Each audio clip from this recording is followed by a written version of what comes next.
last we left off, let's actually get straight into the game and softly recap as we play. Audio coming in fine, I'm coming in fine. Lovely. What's not lovely is my controller right now. There we are. Actually, I don't remember if we ended up saving a last one, so better safe than sorry.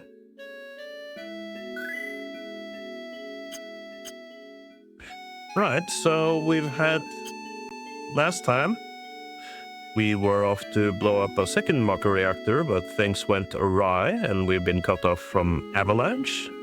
The eco-terror group trying to stop Shinra and all the harm that they're doing to the planet. And in that, we actually got knocked off the plate. Because, as has been explained to us, the city of Midgar, which we currently reside in, is kind of like a plate elevated from the ground, where, you know, some people live on top of the plates, while some people live below. See if I can drag this in. Yes, there we are. The ever iconic Midgar.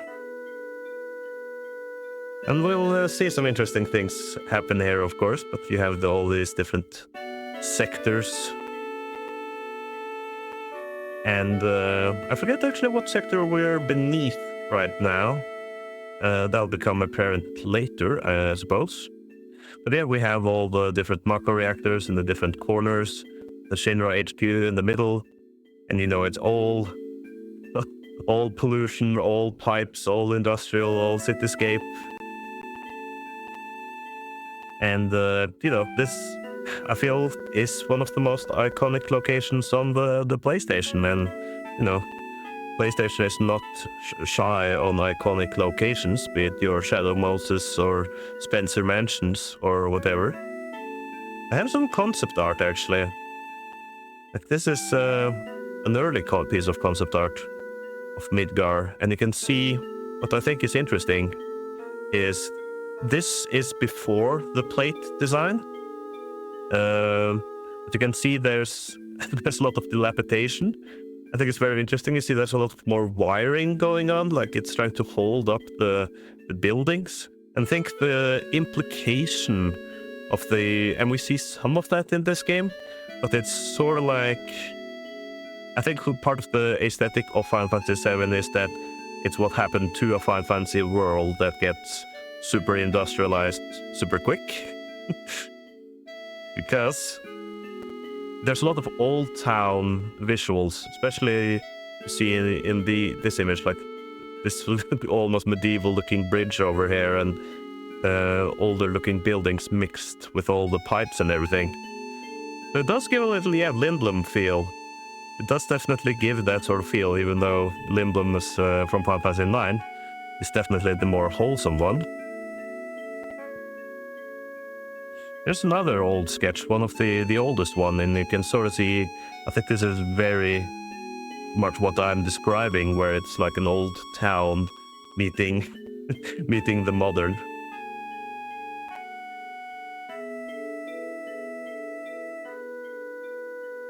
Whoop.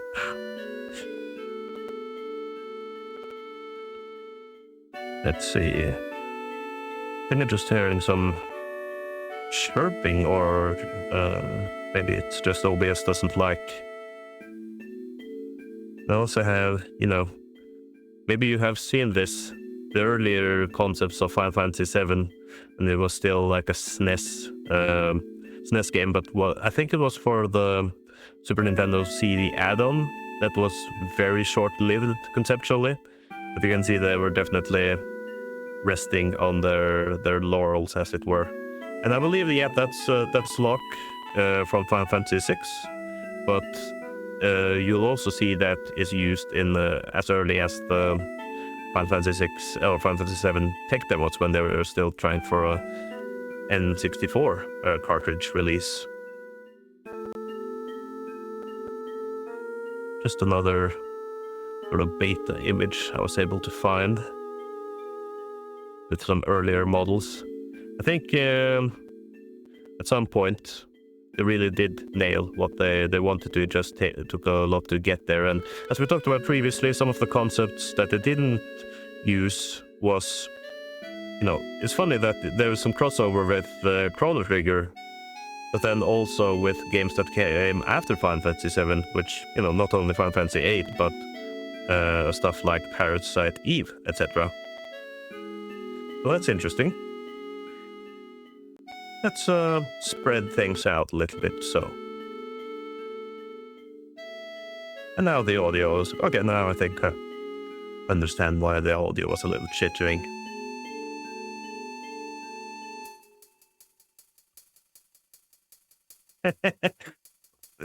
You're right, Dave. You'd think so. Actually, you'd think that Shinra would be,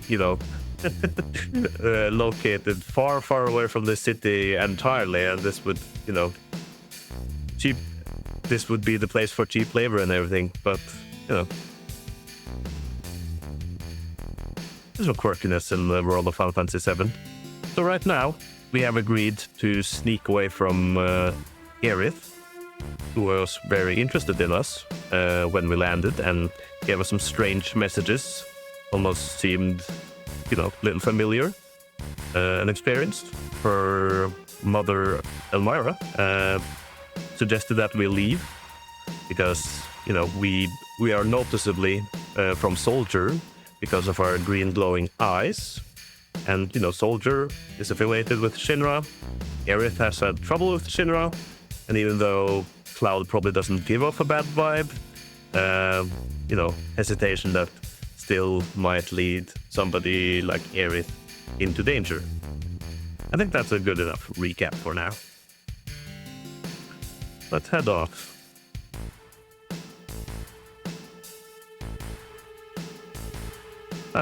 Well, speak of the devil.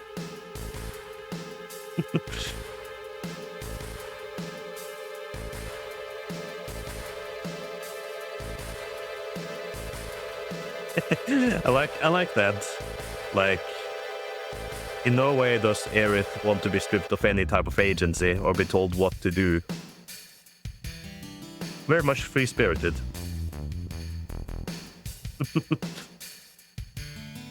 I think this is kind of the first exposure to the...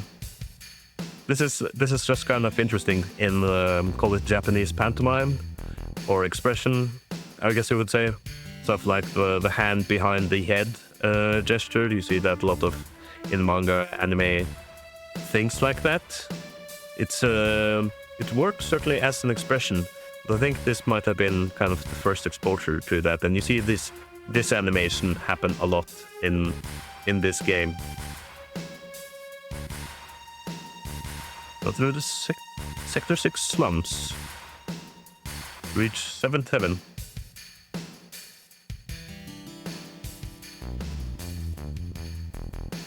And the shrug, and the shrug. I did a little reference to that in the promo, or whatever you would like to call it. I announce my streams on Discord and Twitter and everything. Sometimes I accompany them with little animations. Now we have Aerith with us. Just checking, we get material. Are we equipped? Everything. Yes. We are good to go. This is an interesting area, which will come up on. Farrell, if you're here in the chat, Farrell, can you link me the Final Fantasy VII obscure fact about this this area and the plank? It's kind of strange. This is a visually fun area, but it has been famous for being a little visually confusing.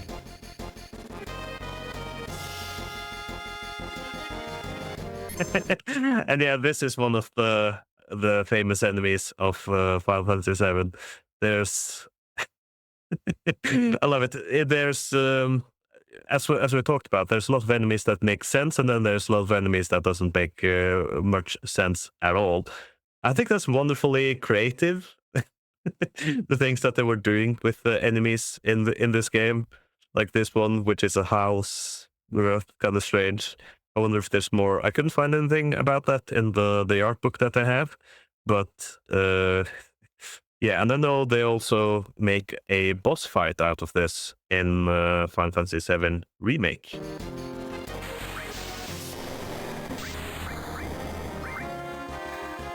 Oh, Mr. Ben, thank you for following. That's very kind of you.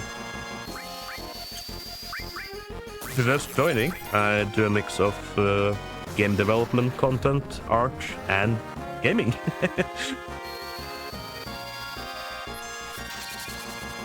I forget what the gimmick is with this guy. I now remember what the gimmick is with this guy. We're gonna have to, like, get one of those steel materials, etc. At some point, I might actually... Ooh.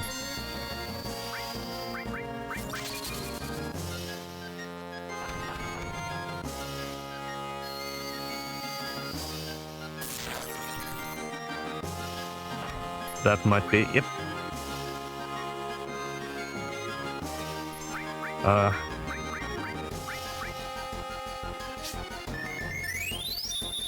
Just a little bit of a difficult fight, but it teaches us some valuable lessons. Oop.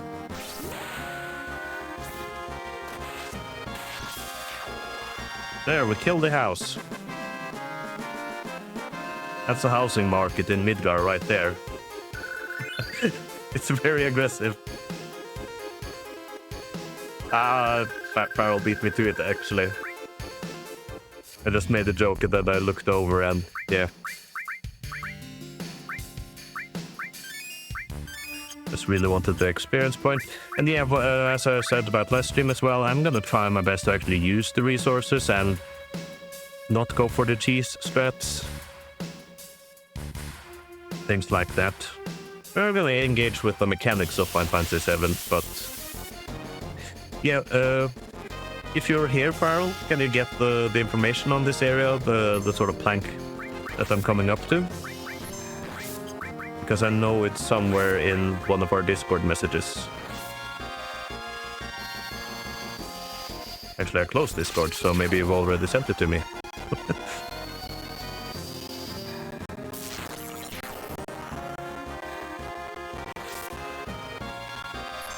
Not serial, Farrell, but the information about this area.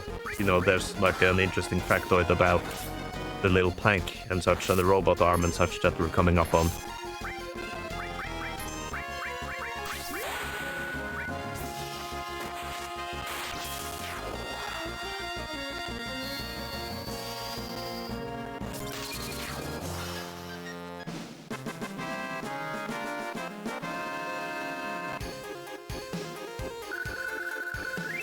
No worries, but, you know, would be very much appreciated because, yeah.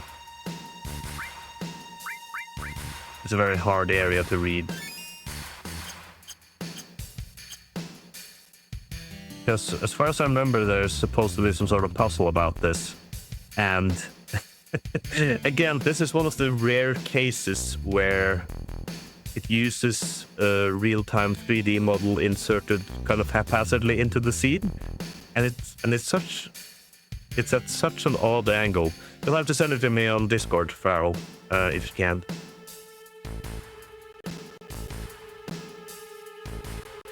Sorry guys, this is just because this was some recent information.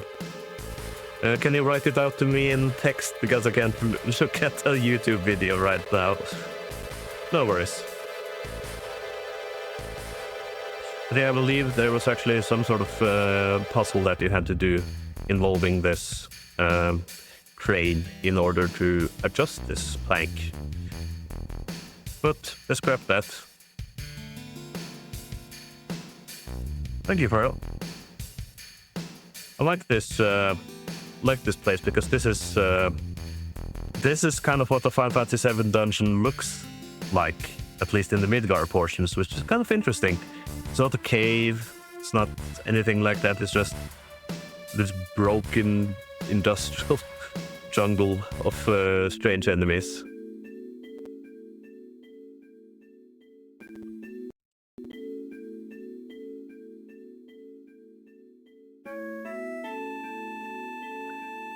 That's another thing, you know, especially having seen the remake, that everything gets expanded on, of course. And it's kind of funny that, you know, games could seem much bigger back in the day, and what we just went through was 2 rooms.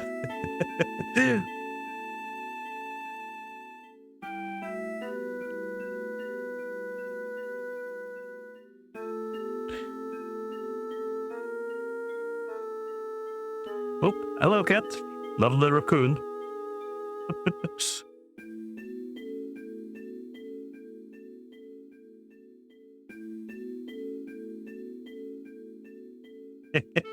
I like this little manipulation by Aerith. Like she wants to tag along and, you know, kind of wants to say, okay, bye now, but she's not having it.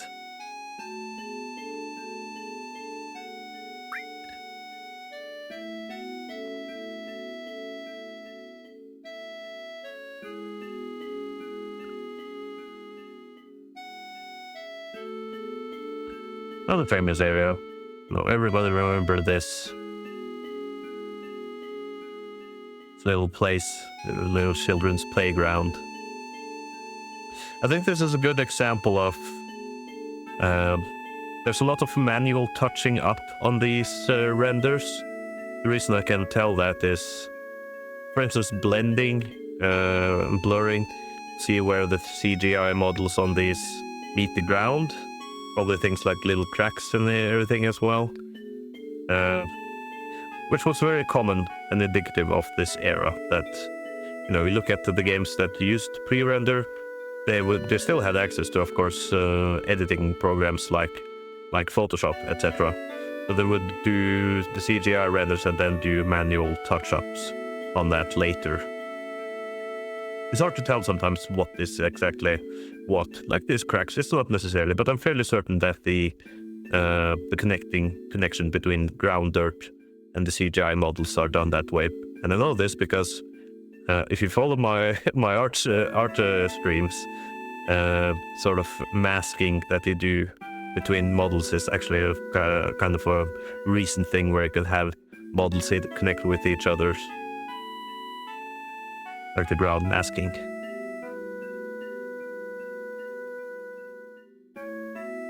Again, this is kind of nice. These contrast moments in Final Fantasy VII is something I really like, because we have all this darkness, we have all this diesel punk stuff, we have all the badness with Shinra and all these dangers and everything, but then we have moments like this.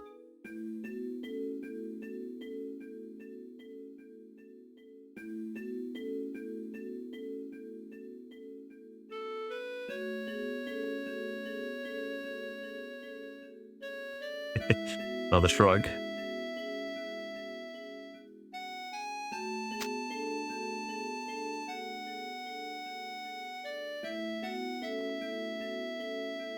Yeah, Kat. The remake, something I will have to get to one day. I can't really say my true impressions on it because I haven't played it. But I've seen some of it. I know some of the gist of it. I can watch basically a playthrough of it, but I will definitely have to play it myself to get the full experience. Having seen the second part of the remake, etc., etc., if anything, it feels like a nice extension, an elaboration on it. And it actually does a funny thing where it retains this version of the game, this PlayStation 1 version that we're currently playing, still has something unique and value.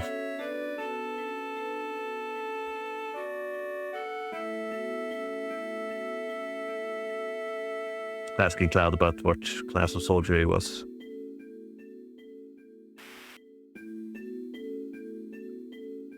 First class.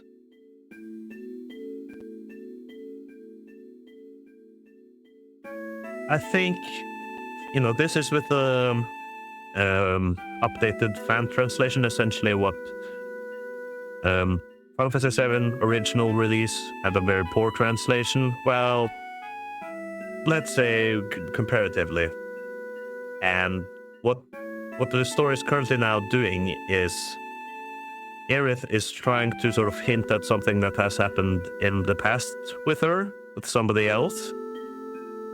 And I did not get any of that when I was younger. Maybe it's because I was younger, but these sort of allusions to a past, which is kind of hard to write on its own, definitely got muddled.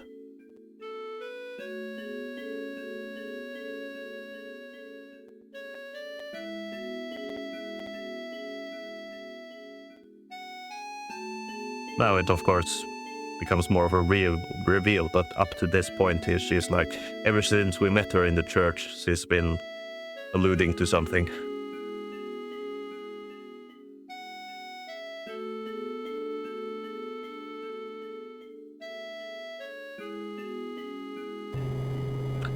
I wonder who that was.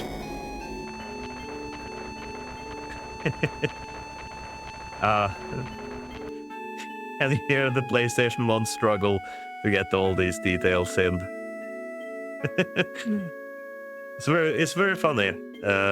Again, Fantasy VII has such a mix of things. There's a segment later on, way later on, that involves a car. Not talking about the end of this chapter, but when a couple of characters are behind in the car, and then that's pre-rendered, but moves around like a Hanna-Barbera sort of sprite, I would almost say.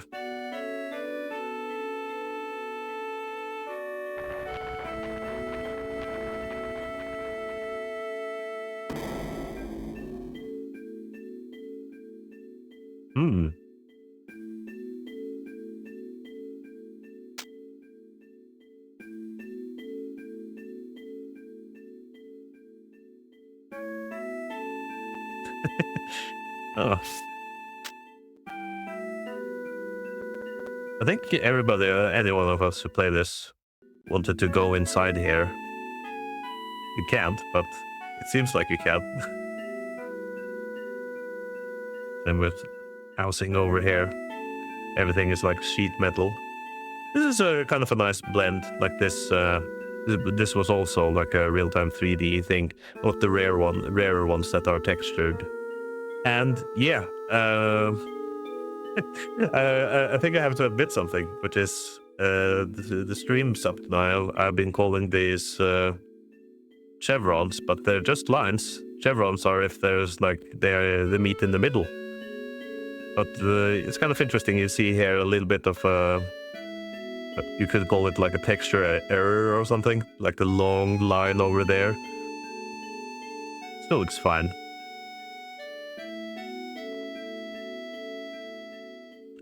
Let's move on. I think there's actually enemies here, but...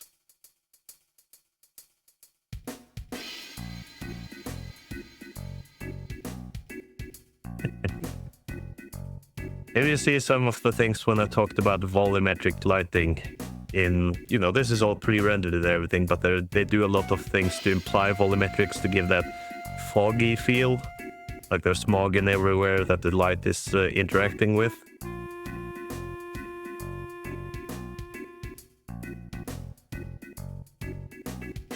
This is a great scene. This is one of the more highly detailed scenes in this game, and really helps sell it. You know, or everything is built off on scraps and everything, and you know, people still make do. This this place. I wonder what this is.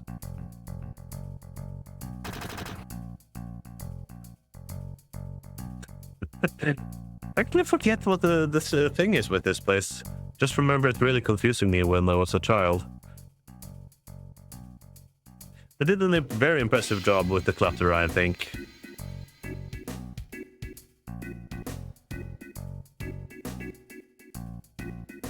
And you also get some of the things in these areas. You get the controversial 3D models, characters that I talked about. But you get to places like this. You can see there's there can be a lot of characters on on the scene. It all runs at a smooth frame rate. There's a high amount of diversity in the types of characters that can be on there. You see a lot of reuse in Final Fantasy VIII, for instance, because, you know, it takes a lot of work to make these, while these are basically flatly shaded polygons. We'll get back here later, but let's talk to some guys.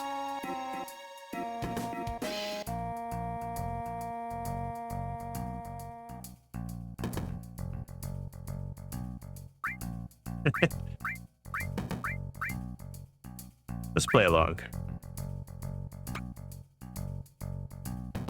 Oh, okay. Oh. Yeah, interesting that he knows. Alright, this kind of seems kind of dangerous. That's like, you know, you want to run something like Avalanche, like a very tight ship, so randos like this should know about people and affiliations.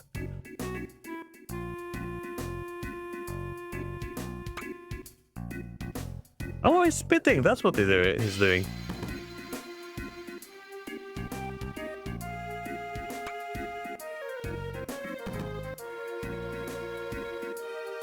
Yeah, the honeybee place here. Honeybee Manor, yeah.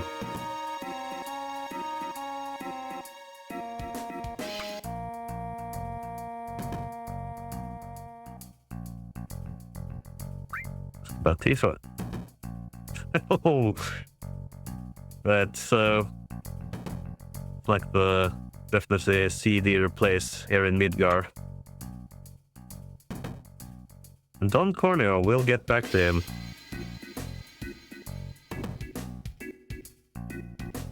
I am glad that they retained, from what I've seen at least, some more of these, not chevrons, but lines, again, in the background. But yeah, no, it's definitely a seedy place.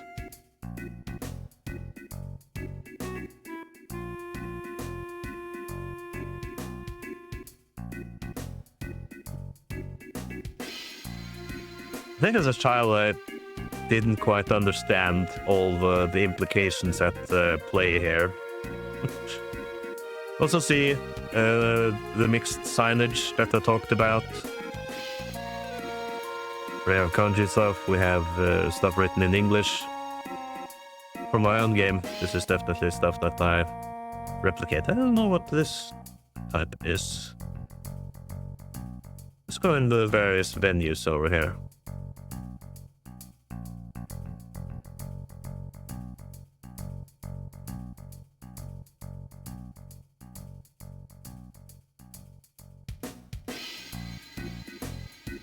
Actually looks kind of cozy.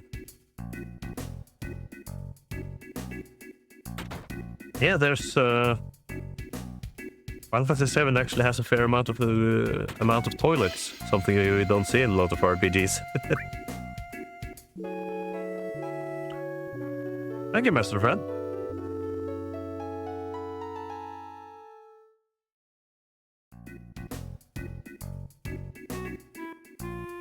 How much gil do we actually have? Over 1,000.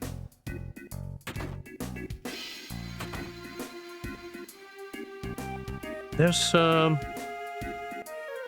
know, thankfully in Final Fantasy VII, everything is usually like an highlighted item, so there's not a lot of hunting for them.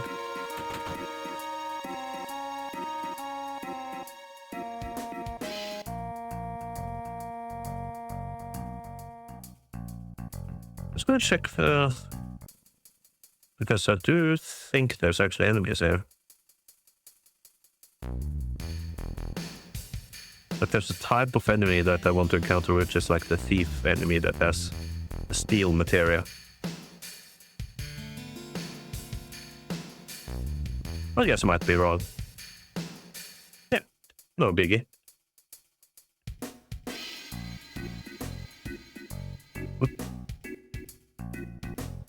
What's you doing with that little cat statue?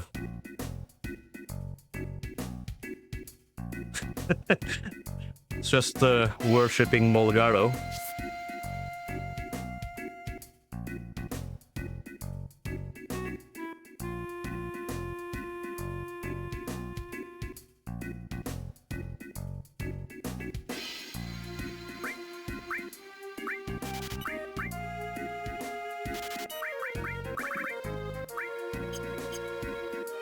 Will I be doing some off-screen grinding?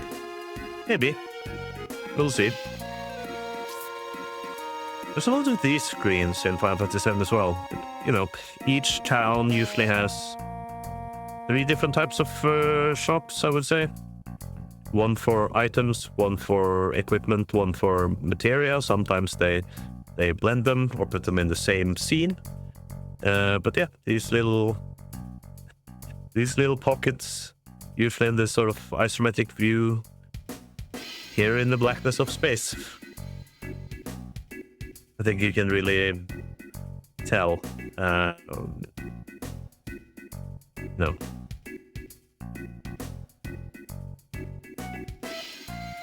That there's a consistency.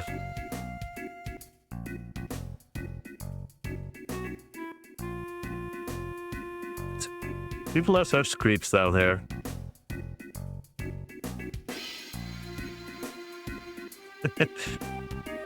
If you enter now, you may receive a free pharmacy coupon.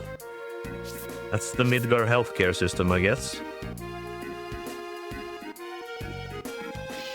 Yeah, you see here just how every character is like a unique 3D model and everything. That's the justification, I think.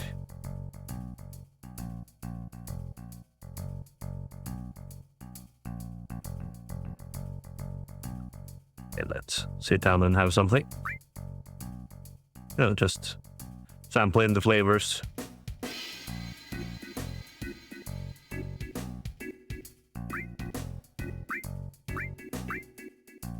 I forget what the trick is, but I do like this. A little bit of localization. I wonder what this said in the original now, if it's all, you know, pizza slices and hamburgers, jelly donuts. But I definitely know that, or I definitely feel that these explanations in parentheses isn't correct. I could actually really go for some sushi. Maybe I'll have that later.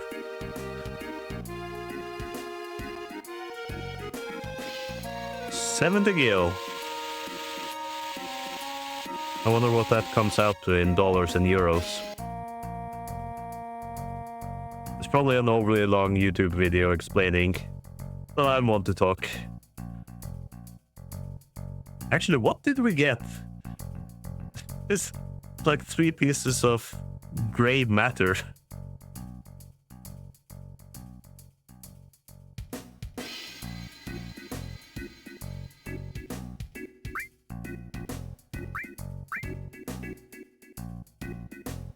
That's been nice.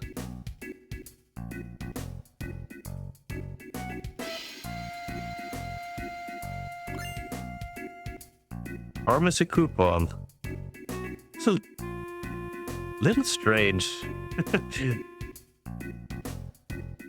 know, especially in these old games, you interact with everything just because you can. But it feels sort of strange that there's like a diner with a coupon program for a pharmacy. Maybe it makes more sense in Japanese.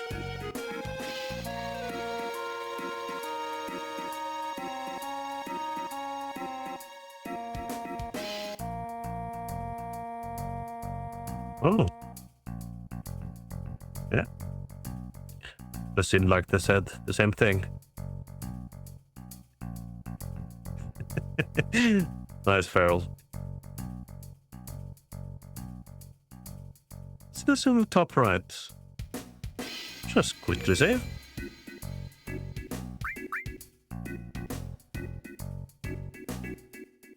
Not a great music track.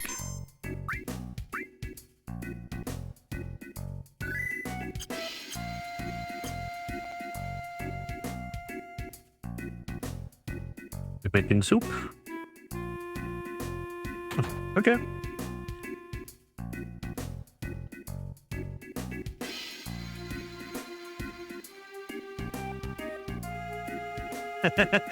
Fair enough. I mean, yeah, sure. Enjoy your break, buddy. And move out of the way, sir. Thank you. Thank you. Yeah, all of this we'll have to interact with further, but just wanted to take a little bit of color.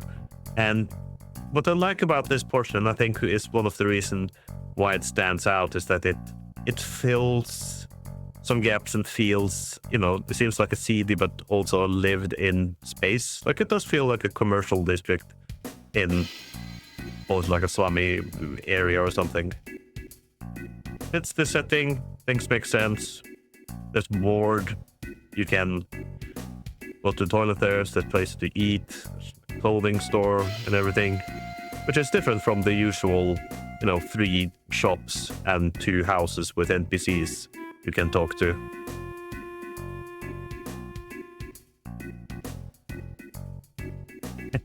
Yeah, we'll get back to all of this.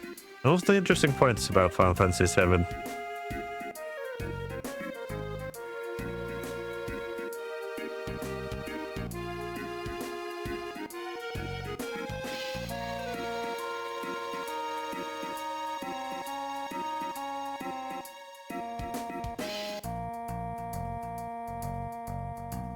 Punch everywhere. We'll be coming back here. Yep. There we go. There's the squatting.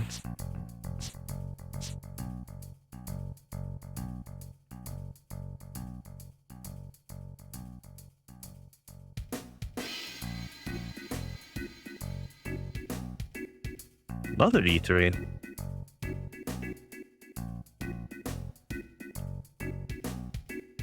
Are we actually order something at the bar?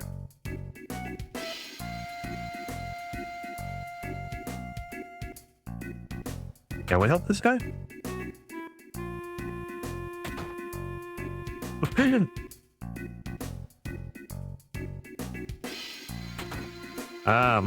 I can put 2 and 2 together. This guy are sick, and we just got a coupon.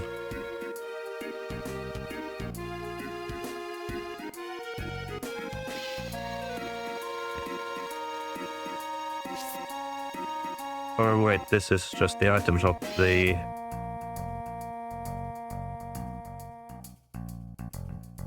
This is like the pharmacy then, right?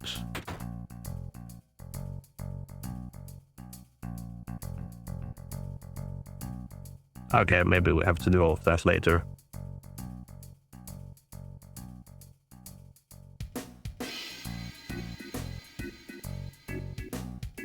Probably a hangover, right?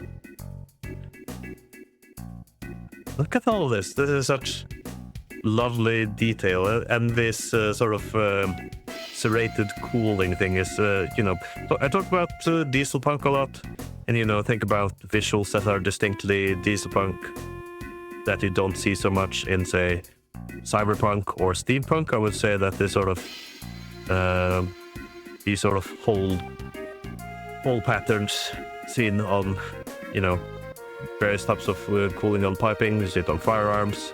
I think it's very and yet cylinders on vehicles and such.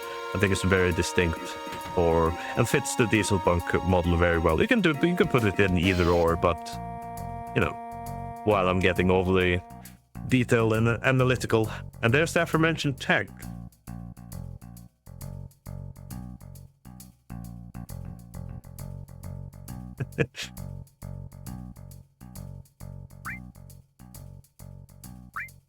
Ithril. Ah, okay.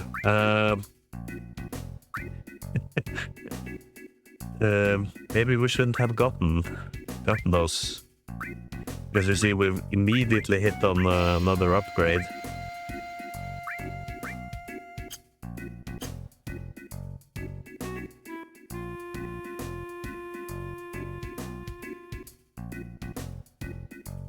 That's actually a good time, you know. Subject matter. There's a lot of things going on in Final Fantasy VII.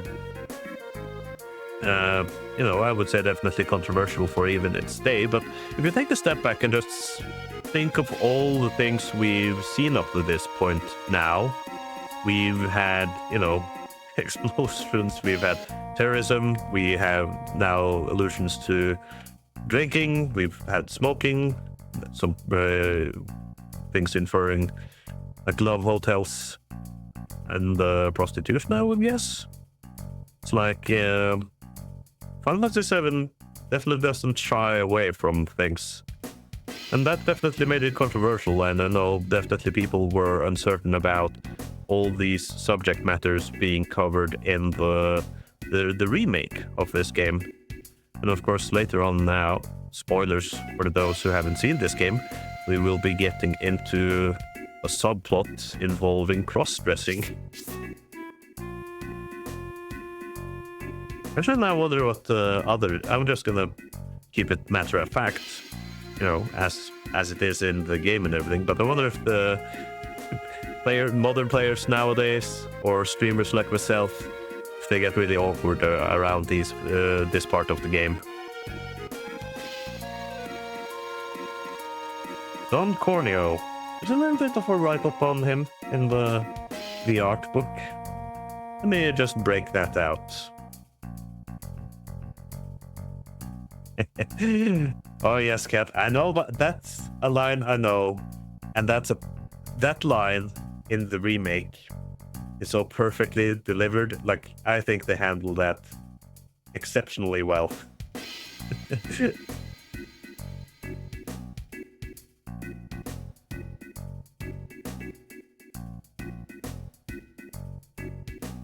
Yes. It doesn't say it too much, but yes, some of the concept art that we've seen so far that is in the more chibi stylings. But it becomes like now our current, call it antagonist.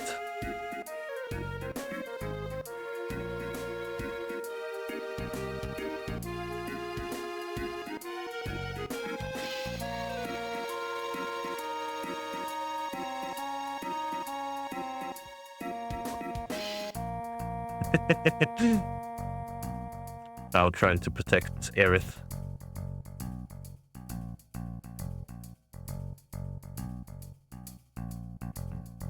They have to think of a plan.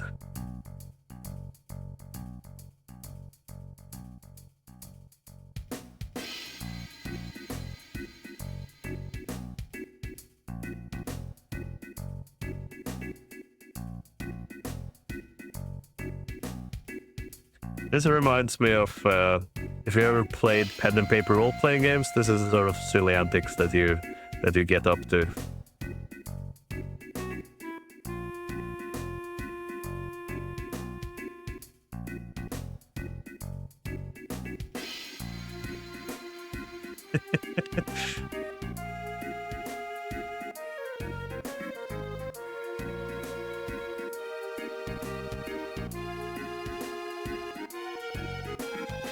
All for Tifa.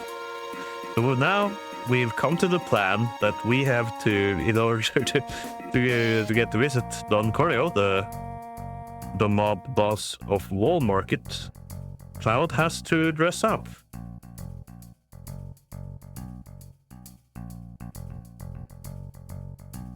Very interesting. Like I shared, there's you know, there's various ways about this, but this is like actually a very old storytelling trope. It's actually a story about Thor, like Norse god Thor in Norse mythology, has to cross-dress as in disguise as the goddess Freya in the wedding, because one of the Jotuns, you know, troll-like figures, has stolen his hammer.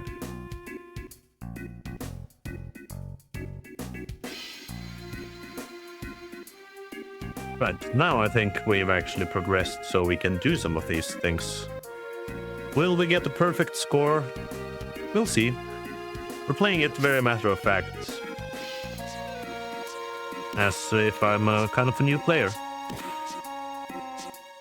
You'll also see me from time to time doing little stuff like I'm doing here, because as I've, you know, tested myself with my animations using these backgrounds, you know, the way this works is it's basically just images, pre-rendered images in the scene, but they do have layering, so you'll see sometimes characters like Cloud's feet here are behind, and they're just images on top. But they are smart about it sometimes, and it shows real attention to detail. What I mean here is, you'd think you can place things differently on the different distances, but this is a very good example right here. You'll see how Cloud's feet are behind the table, but Cloud's arms are not, which is kind of interesting because it means that they've elevated the sort of projection of the table just far enough above Cloud, just above his feet, so the feet are behind him, but the Cloud's arms are not. Think of it like cell animation, if you've ever seen that in like old Disney cartoons or whatever, where you have like background, foreground and everything, but here you actually have the same idea but with depth. Because if you were lazy about this, Cloud's hand would be behind the table. But you see now all Cloud is behind, and you know, it makes sense perspective-wise, but as is typical of game development, it's all smoke and mirrors.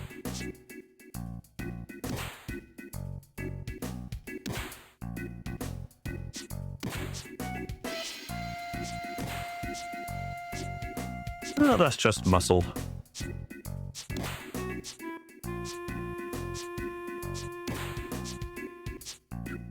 Run away, Cloud is gonna make you join the gym. Then you'll never get out of the membership.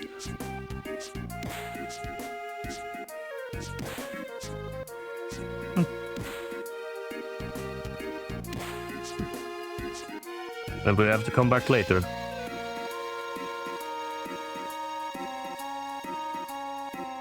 Good. Hang on.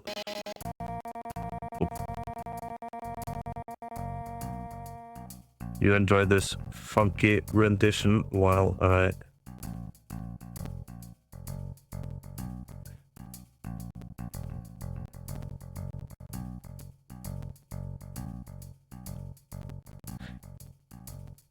There we are.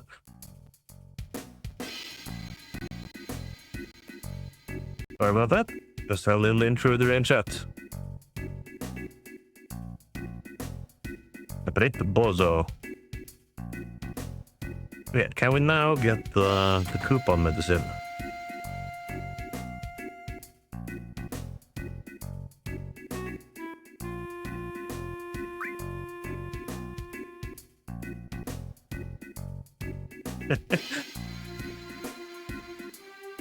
Oh, actually, I should make note, there's like one designer on the Final Fantasy VII team that is mostly responsible for comedic interactions. I should really start crediting for these sorts of things.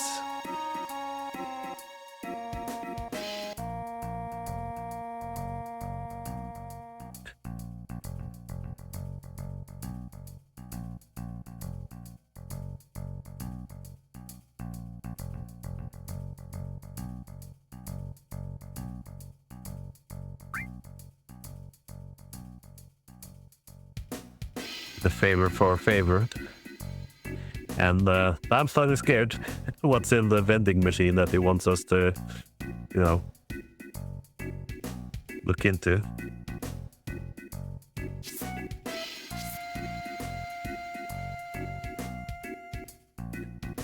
Oh, we actually were in here, so it might be time for us to go over there. And I wonder if this is actually the pharmaceutical place now. Oop, not.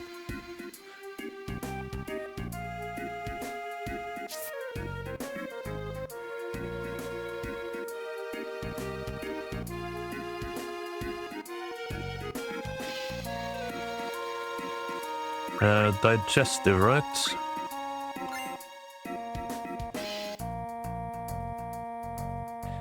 Here's a fun fact. I actually, well, my brother was visiting in Spain once when we were younger. I wasn't there, but we had borrowed Final Fantasy VII at some point, you know, returned it. And then he had bought a copy of Final Fantasy VII in Spain, brought it home, and it was in Spanish. And I'll admit, I just dug the vibe of the game and actually played Spanish Final Fantasy VII until like the end of Midgar. Didn't know anything, so part of like all these choices and everything, I had no idea. So I just picked options.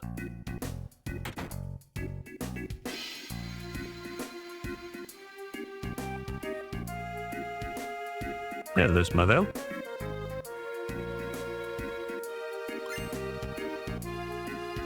Some Cologne.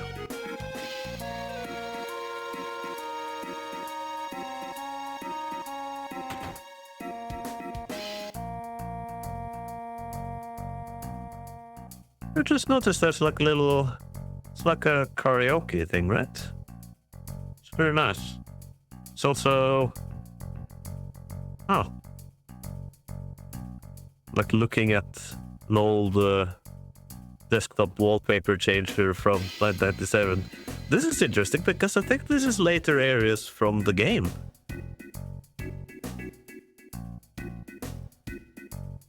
Yeah. It's just, you know, in theory, just showing locations of the world, I guess. It's like a screensaver.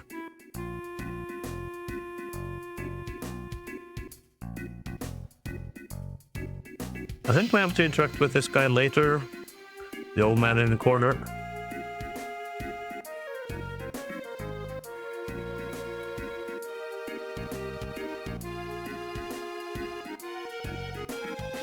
Okay, let's get out of here.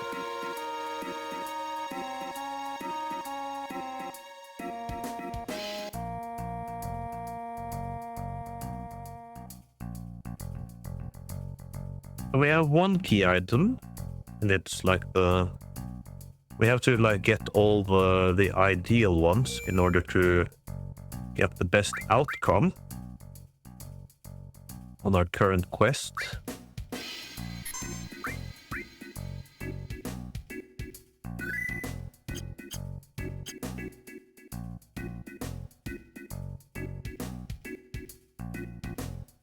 And we can probably go into the clothing store now, and the customer that was previously there is still there. Okay.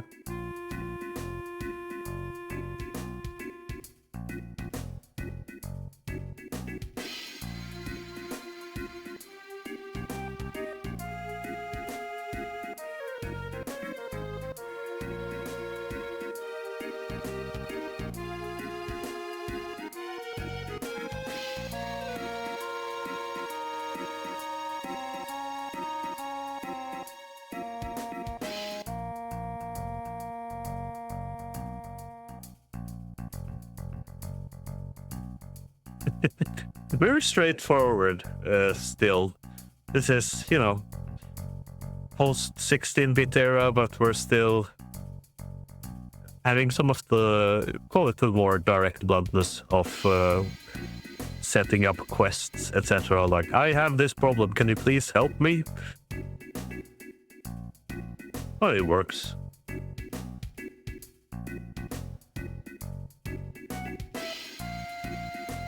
Like, it must be interesting for the developers on this game, because, you know, some of them go as far back as the original Final Fantasy, etc. And, you know, we have the liberty nowadays to basically have as much content as we want. Like, all the voice lines, all the graphics, all that you ever want, right? I wonder if they felt like a huge sense of liberty during this era, and probably the era before it, where, you know, we don't have these text limitations because text is so little that, you know, don't worry about it. But, you know, back in the day, you know, holy moly, you were limited by the amount of text you could actually have in an RPG like this.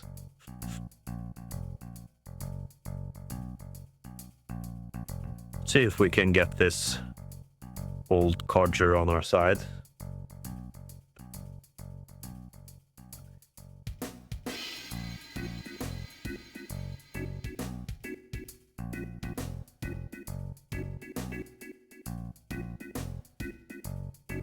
Stand in the corner. Oh, well, that's fair. That's fair.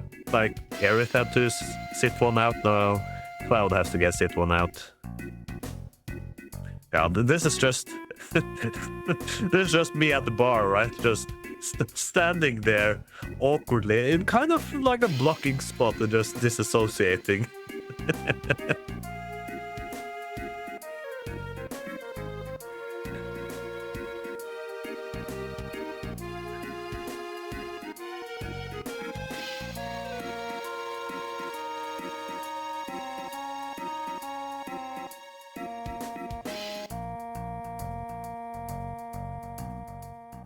True cut, but you know, the stereotype is that you lean against the corner looking cool, right? That's what Squall does.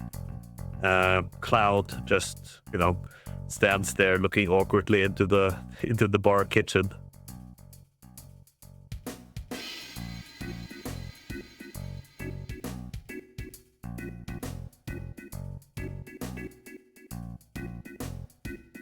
Oof. Like, I don't know what the right option is here. I'm just gonna pick something. You know, because you could look up everything, and I don't think you get anything besides like a funny scene or something. Maybe you get like an optional reward. But it's, I think this game factors in sort of winning and losing in interesting ways, like these little challenges where you can get this little unlocks. We'll have little mini games later where you get sort of low tier, mid tier, high tier type rewards. So you always get the, you know, something. I'm probably gonna go smooth just because that's probably what the Dawn wants.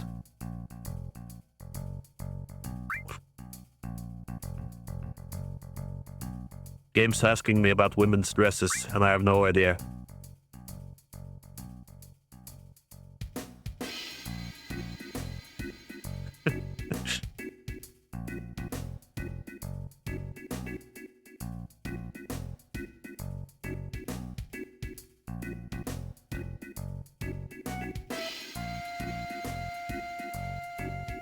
Seems like business is low, but who knows? Maybe it's like daytime. We actually don't know what time of day it is, actually, because, you know, this is under the plate. So it might be blocking sunshine and, you know, sky's polluted and everything, so for all we know, it's like 1 p.m.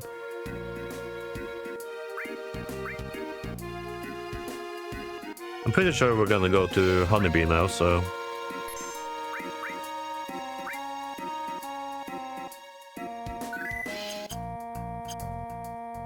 Actually, can we get the dress right away? Yes.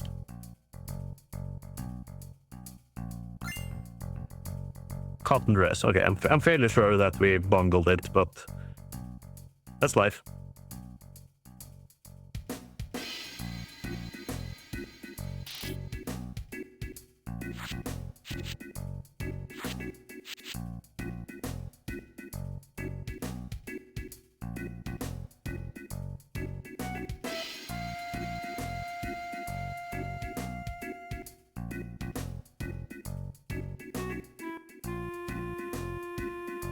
Okay, so that connects us to the gym.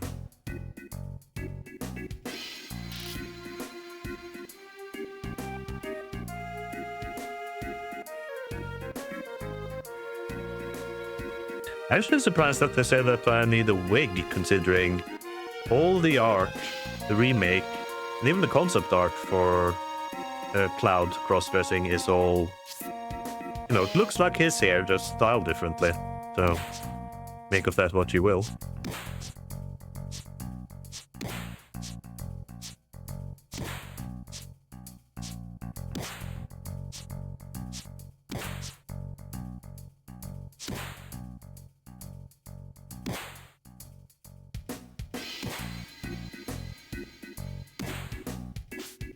I'll leave it up to the audience to how much of this is progressive versus regressive versus year of the time, better or worse. I'm gonna treat it as matter of fact.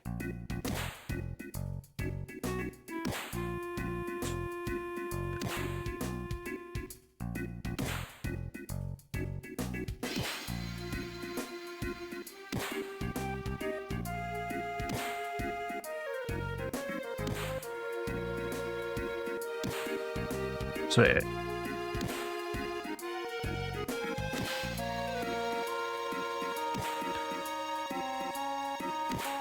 okay.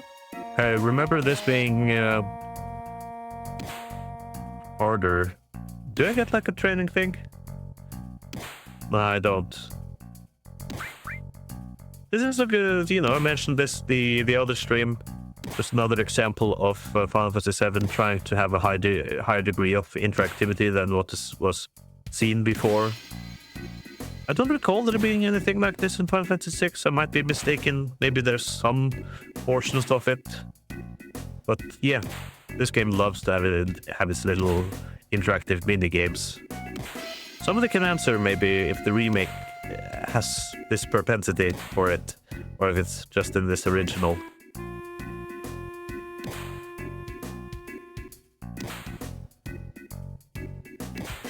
Okay, we get some practice. Okay.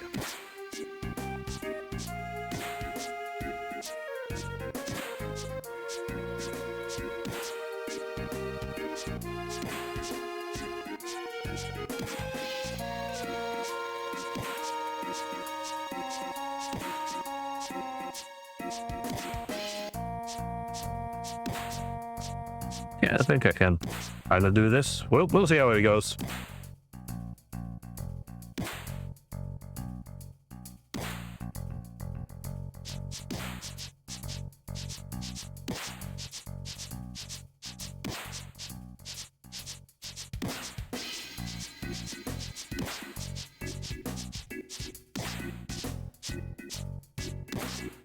Ooh.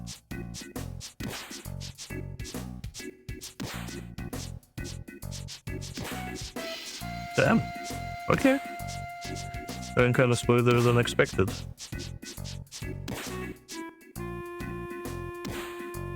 Okay.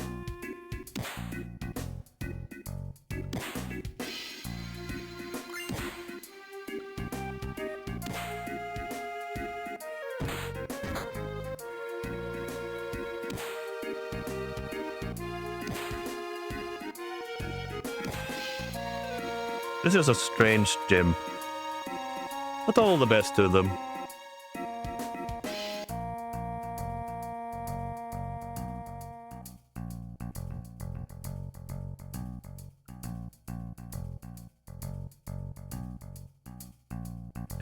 Yeah, I bet the remake elaborates on this.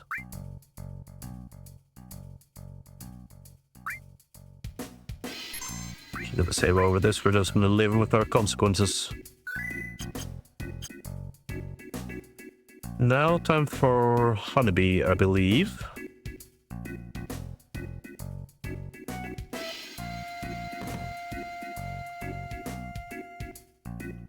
See if we can get in.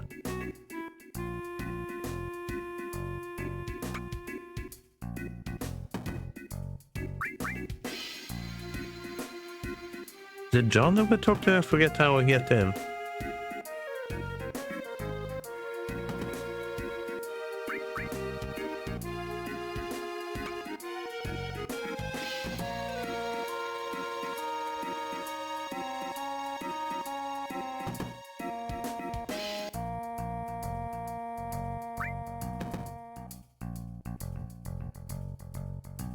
How do we get in here?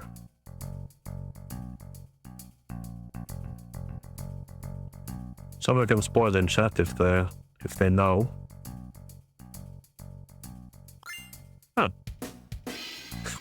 Okay. Sure. That's call it like old video game design. It just something happens and then something else is able to happen. The problem with it is without it being telegraphed, it can become something of a problem because we have talked to that NPC before. It's just now suddenly they decided to give us membership card.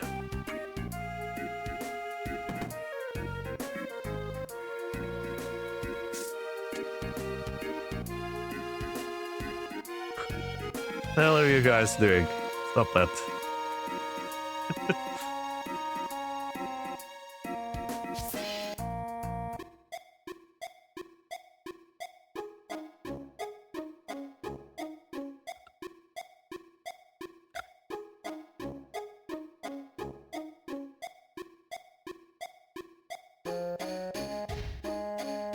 This is a very strange...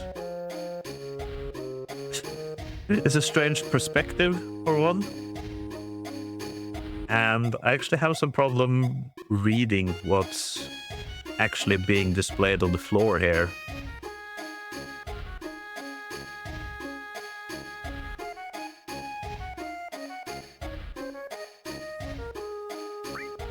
Alright, let's see if we get banned on Twitch.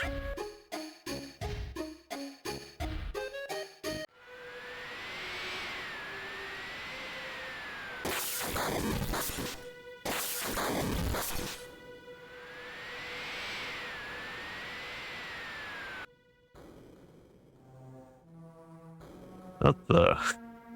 I don't remember of this, so...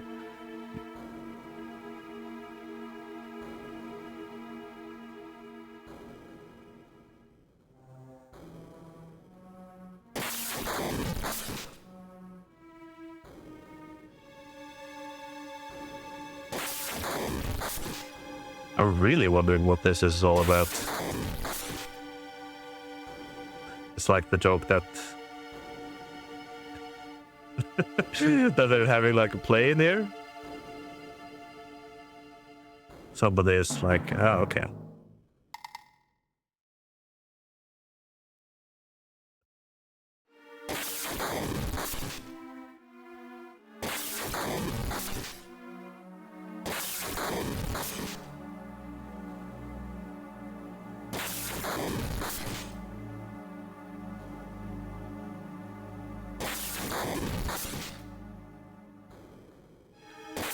Somebody's living out some kind of fantasy, yeah.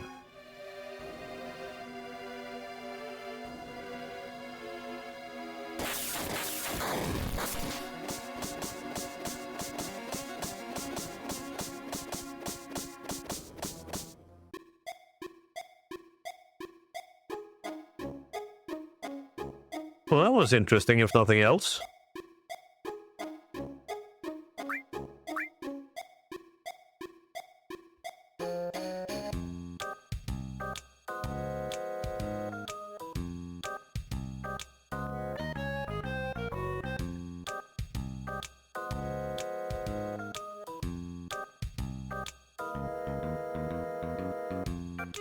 Juiced. It's juiced.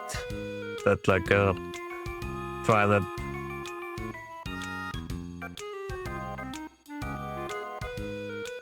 It's like trying to be Scottish or something.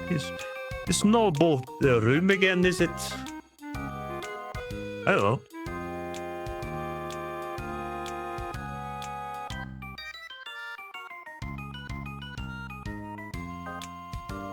Ah yeah, that's it.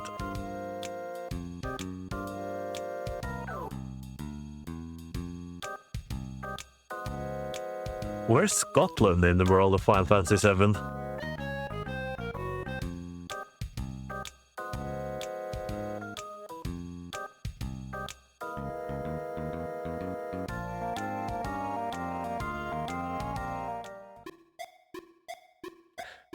By what measure, Farrell?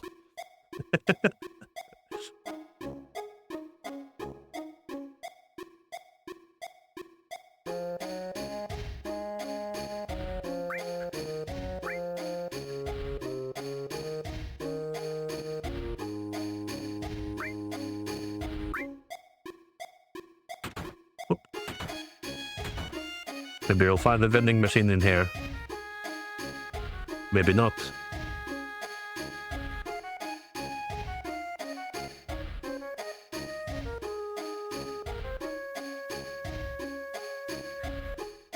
Well, you can see this establishment was founded in 1970.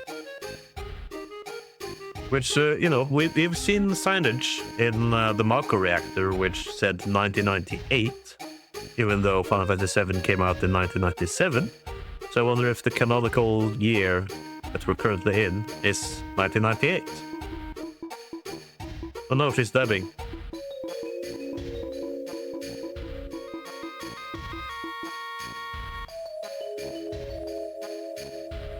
Oh, that's interesting, Phil. Hang on. Just, yeah. Just the door. Yeah, that's like probably just random thing, but that's like a runic symbol on the door. But it's just geometric shape, so it's probably purely coincidental. We have the love nest, and then we have the group hive. I think the group hive is the one with the funnier scene, quote unquote. So I guess I'll take this one.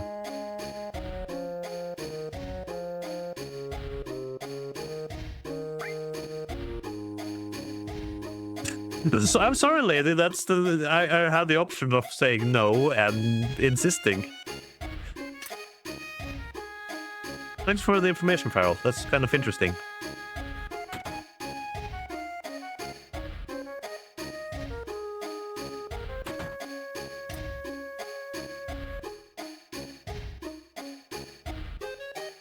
Oh no.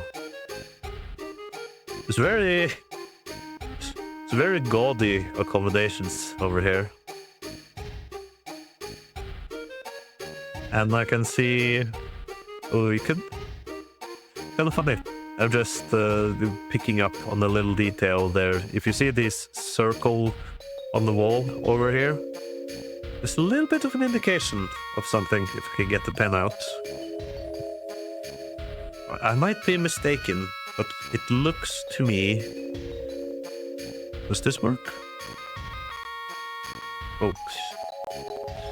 Just want to try something here. Yeah, it seems like there's a little bit of a lack of smoothing. Like, you can barely tell, but it has like... if you work in 3D programs, you create a cylinder in Blender and it has like 32 lines in it, and you can sort of see that happening with a half circle there.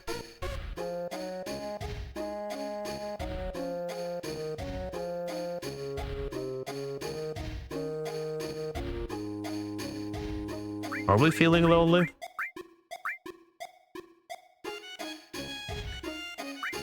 Let's be cool, play cool. Oh, Cloud, you edgy boy.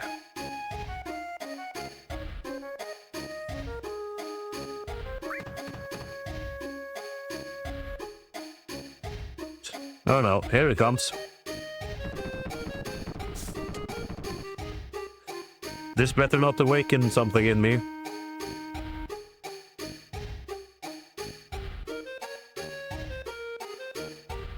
Shall I bring up the argument again about the variety of people? Some of them share a mustache. Maybe that's just the style.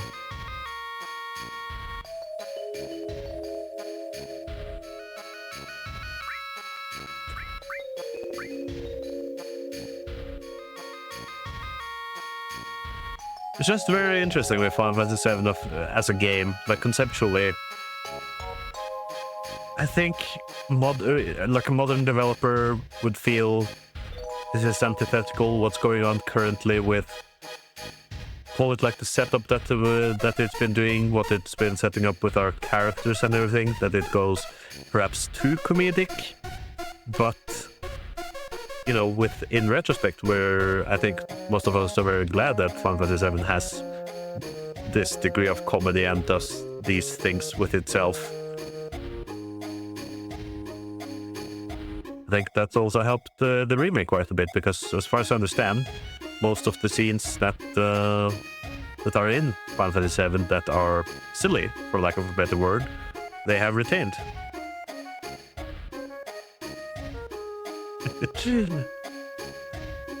Noses worked in the polygon budget, Smolgarov.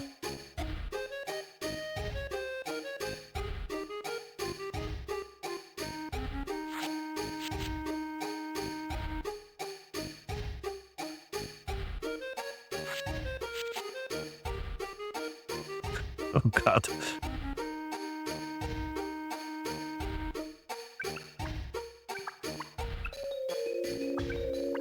Should I go into another scene in OBS while this happens?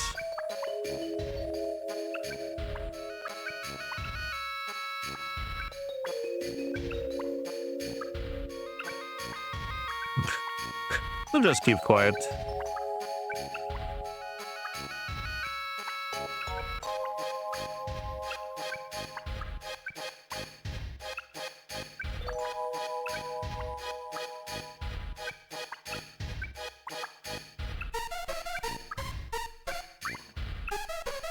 We're just gonna play nice as we can.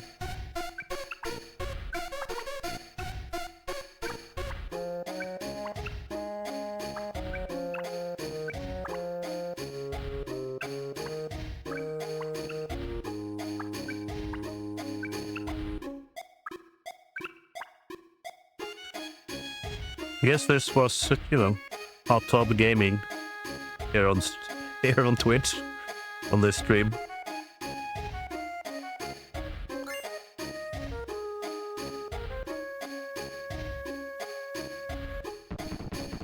I think, you know, this doesn't matter now because I think we needed a silk dress in order to get the best outcome, so we're pretty much locked in for second place.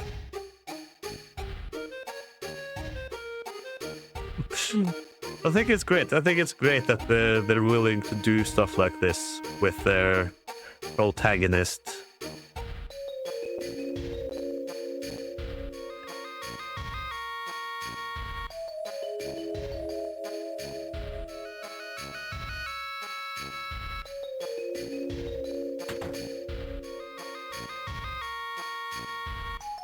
I want us to talk about the vending machine and everything.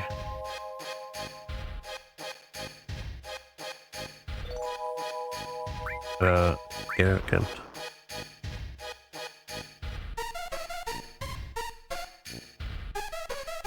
Did I read something wrong? Okay.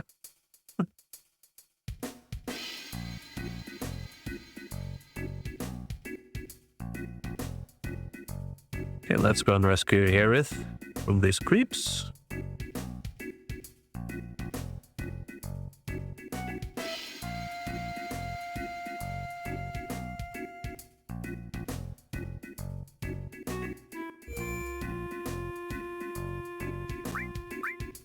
Skip a while longer, right? We'll probably play up to Corneo a little bit beyond that. But I kind of like that they went with a bee motif rather than bunnies. Now we get to... Oh, hang on. Let me just go and check what the damn quest top right here was all about.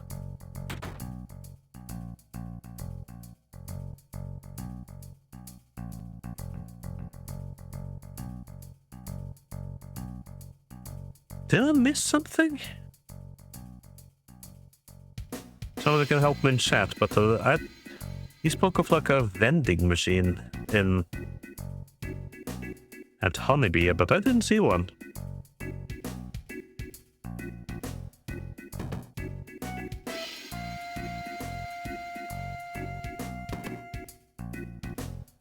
Now I can't get in, so...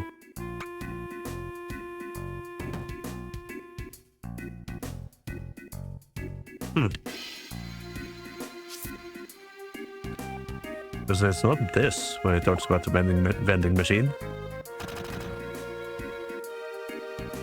Oh wait, was it? I think I saw a vending machine in here. Whoop. This guy talks to when you hit him.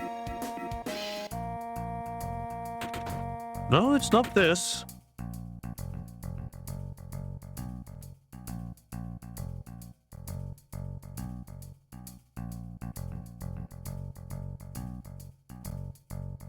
Right, I guess we're just gonna fumble that part.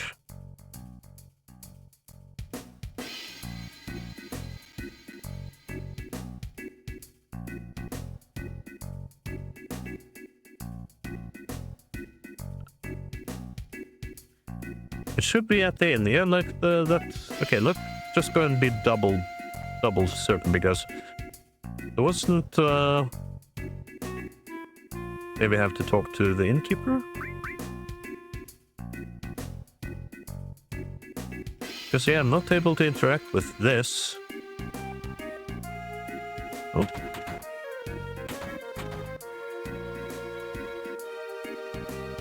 Do I need to, like, rest here to get... Ah, okay, okay. Let's get the most expensive one.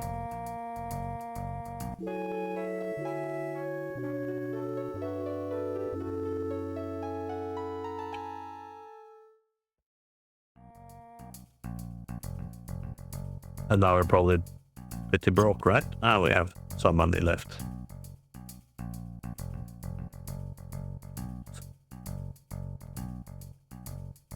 Now, if I was playing, I would probably go and grind a little, so I had a little bit of pocket change to upgrade, but...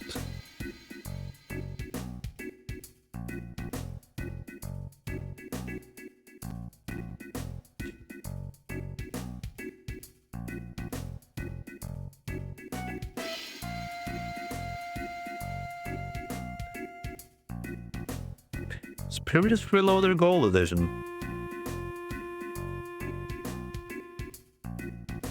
I don't get gag, frankly.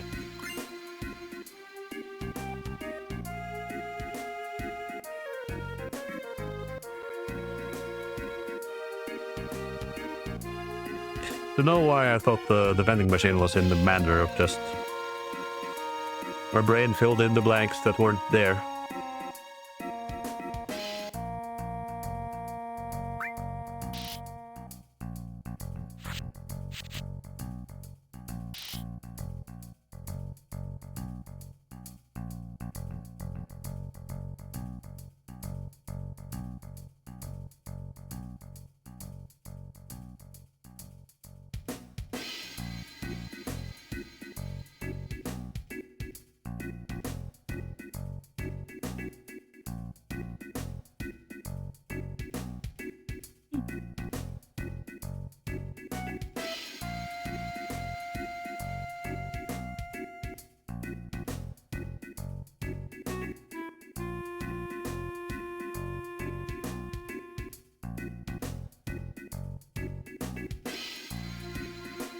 I believe they... No, they just rolled up a lot of things that they wanted to have in the game. And they had like a very powerful, call it like an editor for making cutscenes, well, scenarios like this. And they just had to sort of come to agreement what to do and what to not to do. But there's actually a fair bit of rogue content in the game as well.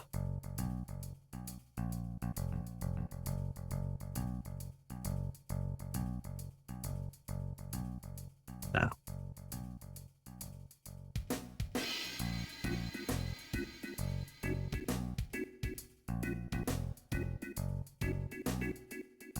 They probably had some... I just noticed it's like a robot hand with a gun. I think we can go over... Yeah. We'll be back here later. Oh, some tiny danger lines over here. Let's see. I do like that they added a ceiling fan there. Just for a little bit of color.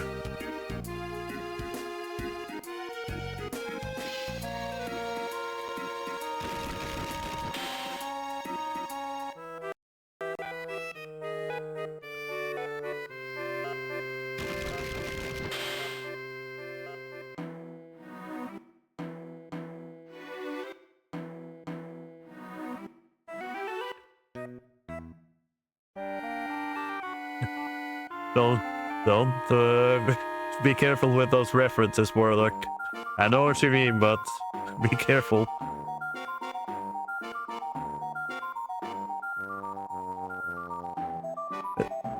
I do like for this, you know, Playthough has a new, you know, it's an entirely new character model basically, but it also comes complete with new animations.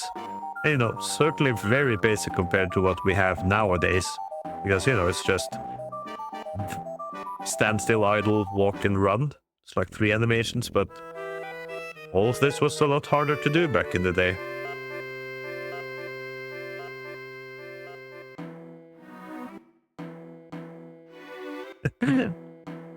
Okay, if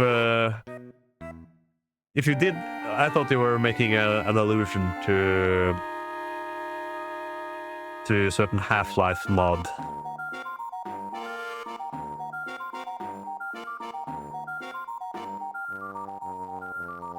Yeah, it's over here, right? This is, yeah, I remember this. This is a little bit strange. Like, is there some squashing here? You see that?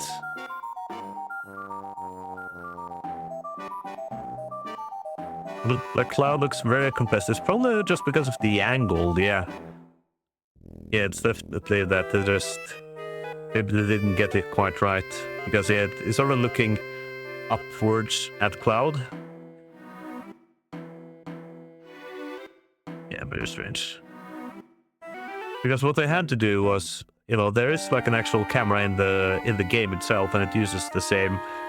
Usually, as long as especially when the camera is static, like standing still, it uses the same XYZ coordinates in location and rotation, and that's how you sort of match up the pre-rendered graphics with the 3D space. Oh, hello, Tifa.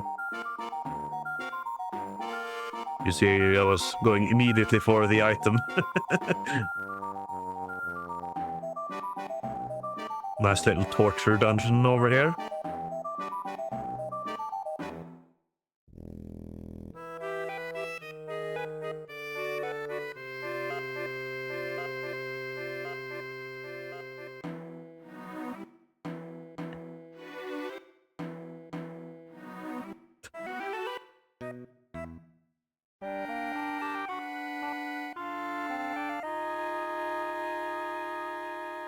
Oh.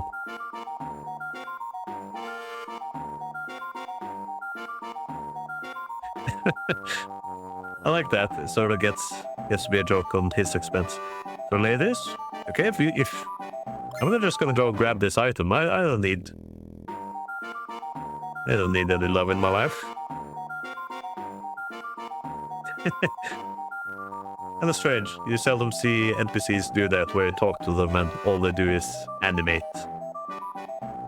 And, you know, love Final Fantasy VII sometimes, I don't know, especially on like a CRT.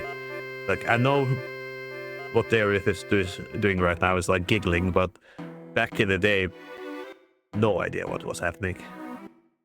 But yeah. So to Tifa.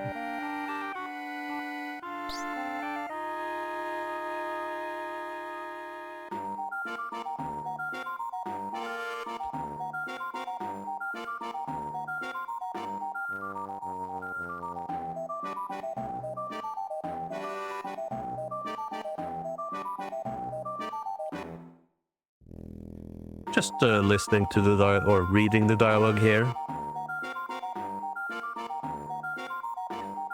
And this, you know, now we start to establish sort of the relationships things that are in Final Fantasy VII.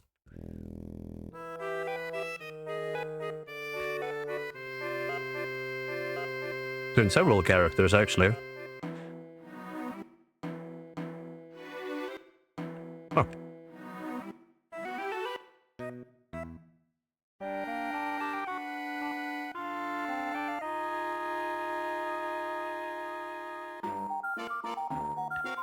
Alright.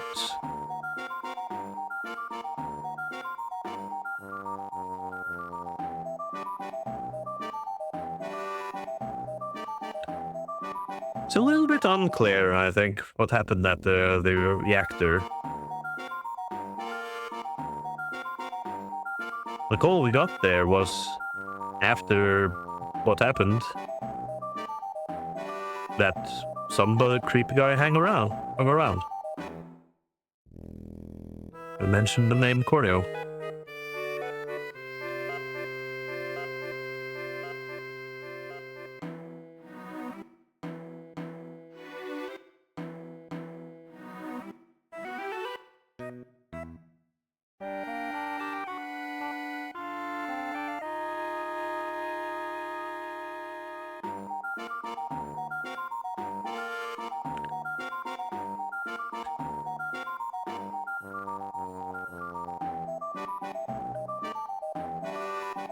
Aerith inserting herself into the situation.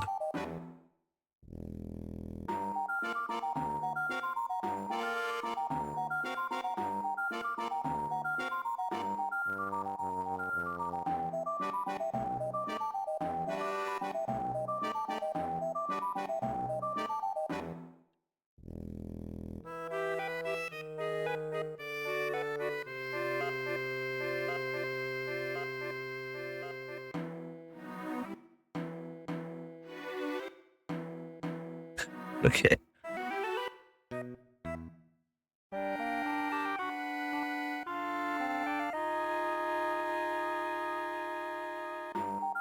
It's a funny part of the game, of course.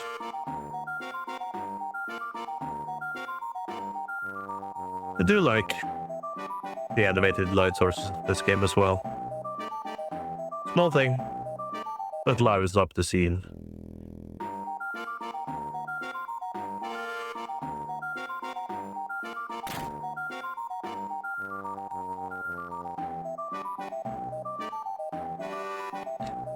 Tell me though, does Cloud in the remake during this portion, does he have the pigtails?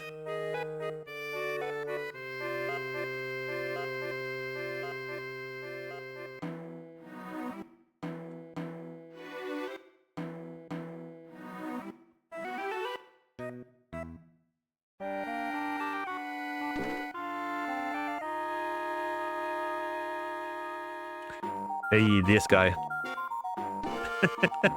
What can I say during sections like this?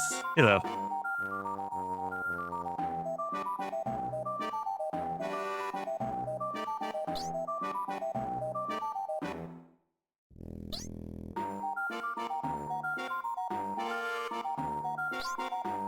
Yeah, I think because of we got the cotton dress instead of a silk dress, I think we're not gonna get this one.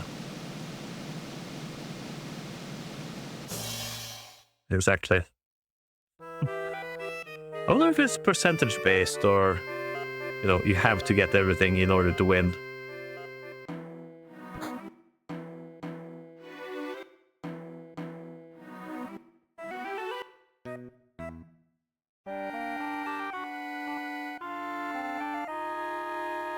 I can think about this time in Final Fantasy VI or something, and you're like at Edgar's castle, things like that. They seem a lot lower scale than what goes on there. But yep, even though we failed that sort of quest, we're still getting to see some unique content.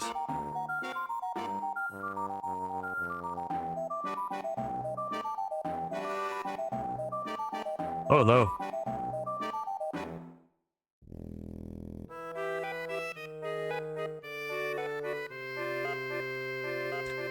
God. Stop creeping me out. I'm trying to look at the background.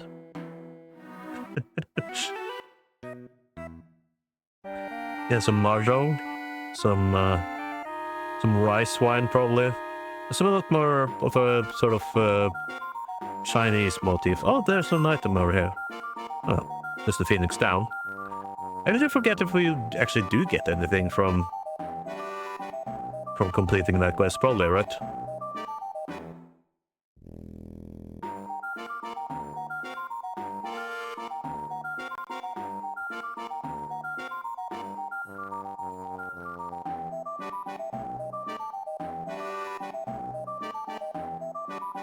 How do we...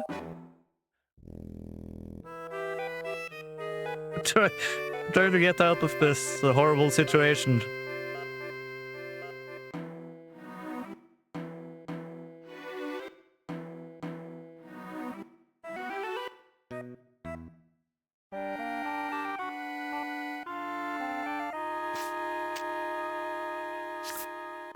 There we are.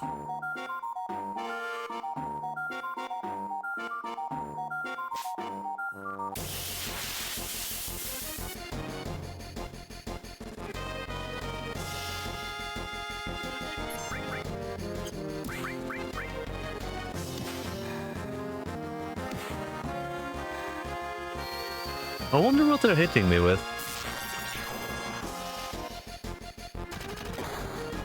Ah, okay. More firearms. It was very helpful. You wonder about something and then it tells you. It's kind of a good thing that we lost it away, because I think this battle background is exclusive to this area, and you know, had we succeeded, we wouldn't have seen it. Just doing my best to justify the L. Almost level.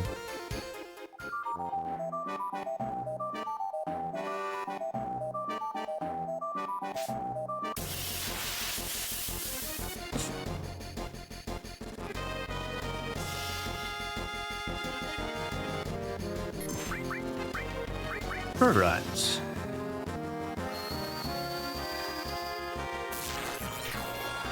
What's interesting is so much of the effects in this game, which, you know, looks just very good, especially for its time and everything, but most of it is just, you know, transparent alpha textures. Like all the lighting, all the little cones of light that you see, it's all just basically polygons with transparent textures on them.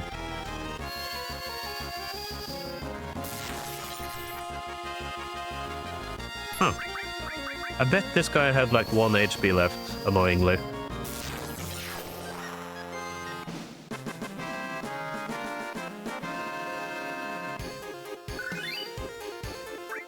So if we really start to struggle or something,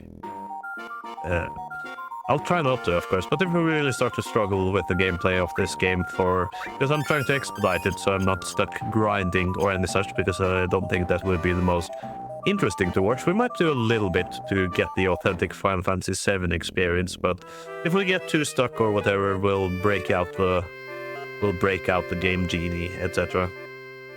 We leave? Wow. Just testing what's possible.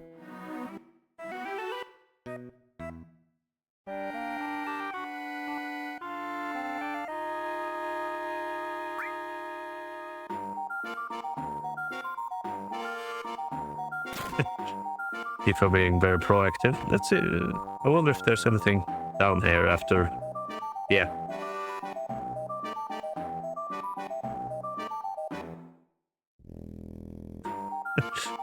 At least he's not on the torture slab. He'll count himself lucky.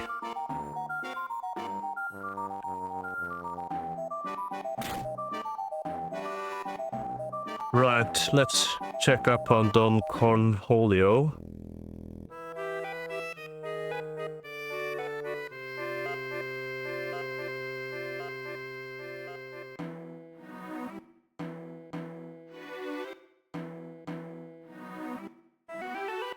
God, it's so gaudy, all of this.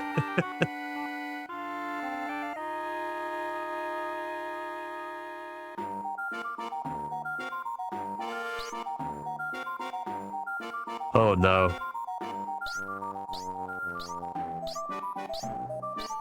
I'm just shaking my head. Oh, thank God.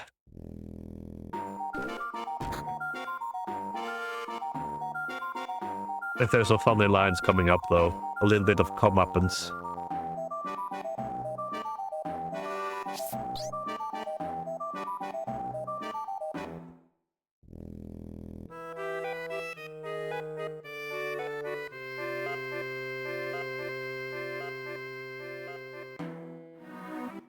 I'll chop it off.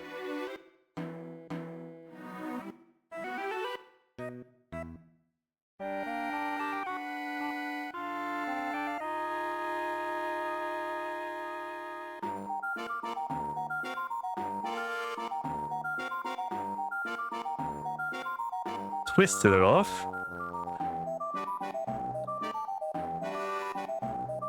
Like a game of Bop It. Again, like, here's the, like, his deal is snooping around and selling information, selling Avalanche out to Shinra, essentially, even though, you know, they don't seem to have any past alliance or anything. Mm.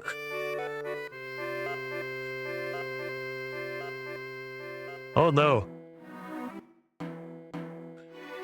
He's into it.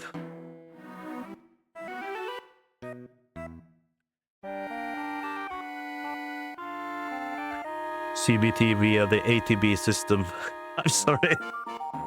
I'm sorry. If you got that, if you got those two acronyms, I salute you, and I'm sorry.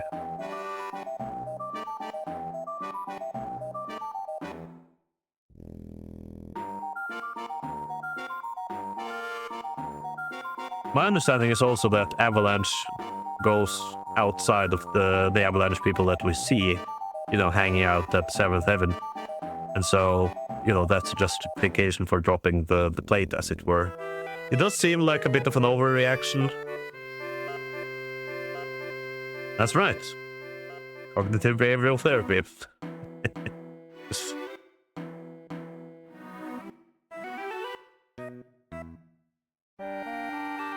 It's kind of like blowing up your own house with dynamite in order to kill some rats, but, you know, Shinra has their plans, I suppose. Can't be good for the guys on top either, right? I can understand that it's really bad for those who get to play it on their heads, but... and this is where it goes like full on Mr. Burge, right? We're just asked to stand slightly to the left.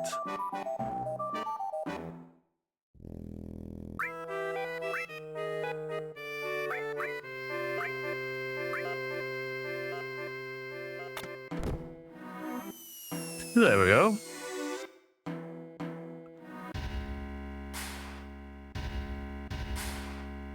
Just dodge roll Arcway. Yeah, now we get Shinra.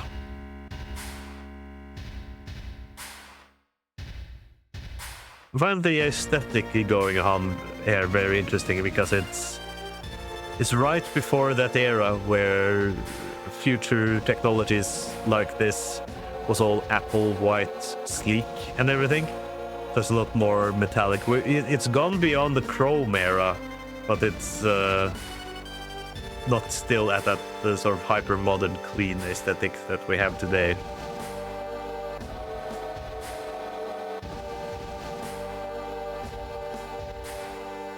Heidegger is probably like one of the more comedic, like mustache twirling antagonists of this game.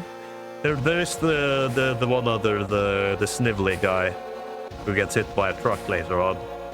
Then we have Reeve over here, who's yeah, we'll know more about him later. And there's some oddities with him I want to talk about, and another character.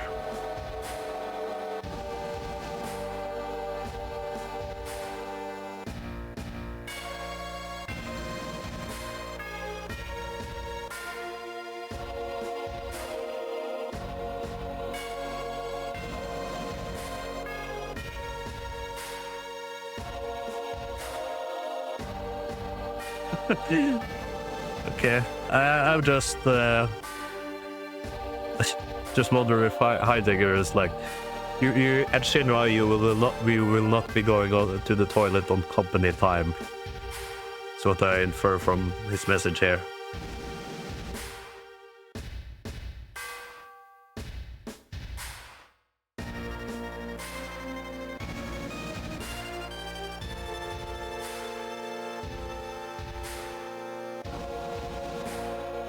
I do like... We'll get to meet them later, and I forget some of the details, but I do like that you have Shinra, this huge electric company that sort of owns everything, but I do like that there's like a mayor and everything. It sort of implies in a lot of things, like how Shinra has taken over. And so now when Reeve mentions the mayor, like you would expect the place to have a mayor, right?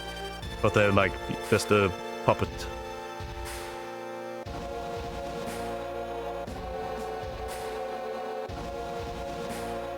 Reeve's actually doing like a Resident Evil pose. If you ever played the Resident Evil 1 to 3, there's like a very specific animation that they like to do, which is character holds out their arms slightly, exactly like he's doing.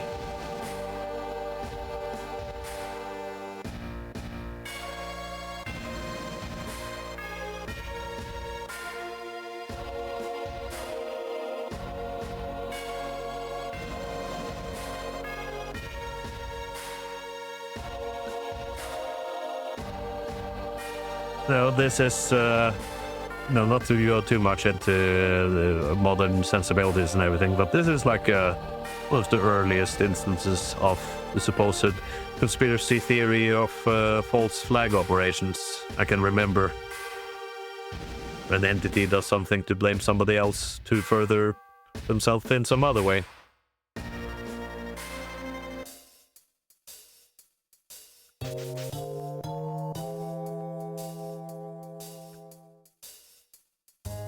Actually, I think if the person is down, we don't have them in the party. Oh, well, we actually do.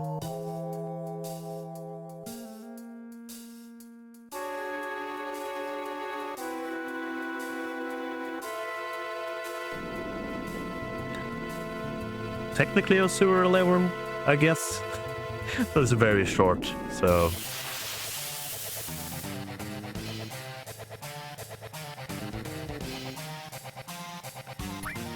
Right.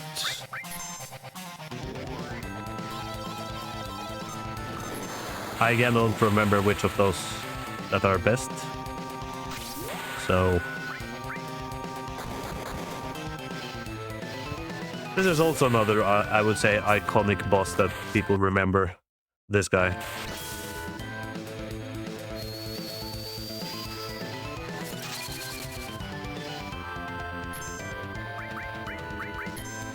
We're just gonna run by Pokemon logic and do Thunder.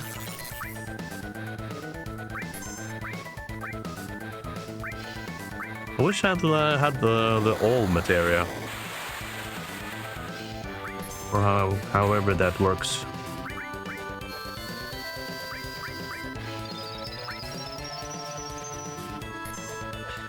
I think this is also, you know, this is Don Corneo's monster, you know. Which is a great sort of gimmick for some, you know, this is, you think of Star Wars again. Remember the Rancor?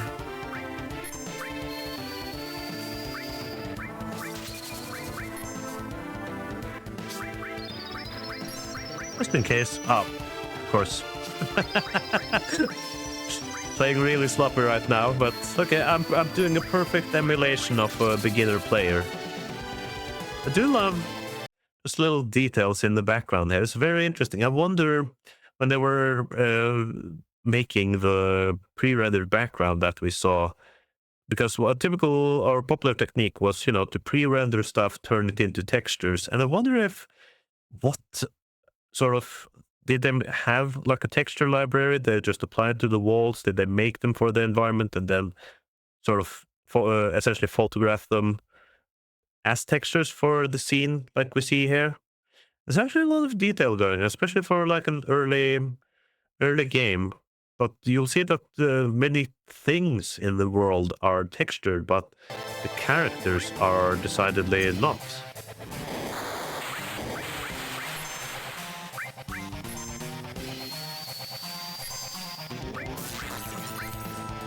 I wonder, you know, a lot of that can come from, you know, you see character like Aerith here has basically, except for the eyes, no textures to them.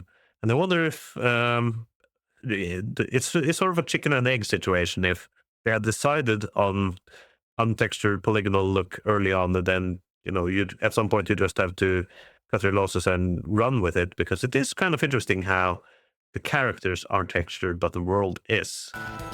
And I don't think I can say it's because of like animation that's currently going on. I don't think that would be a limitation, but you know, it's meant to emulate like a cleaner look, and I think it definitely helps, because I do wonder if these had like textures applied to them at the low resolution that the PlayStation had, if it would look a bit garbage.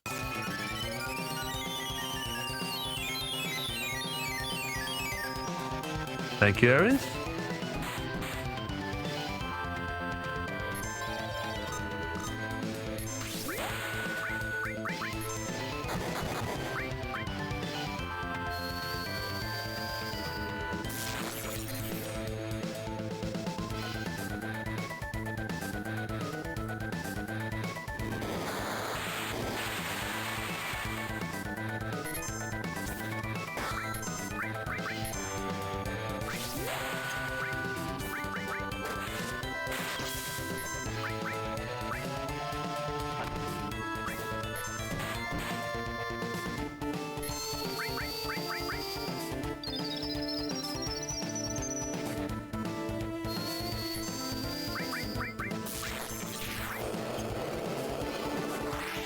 I do love this effect of characters dying. I just want to share something I find interesting about modern game development. This effect that we're seeing, not necessarily shaking, but just this um, making things transparent and fade out and everything, is actually kind of a difficult effect to do in Unity, because it's something that I've had to do. I had like the real-time changing of essentially a material over to a transparent one. Look at that dithering. Doesn't that look great? It's actually interesting that later on, transparencies actually get a little bit hard to do. And so in Combustion, I actually have a custom shader built for transparencies, basically kind of emulating this.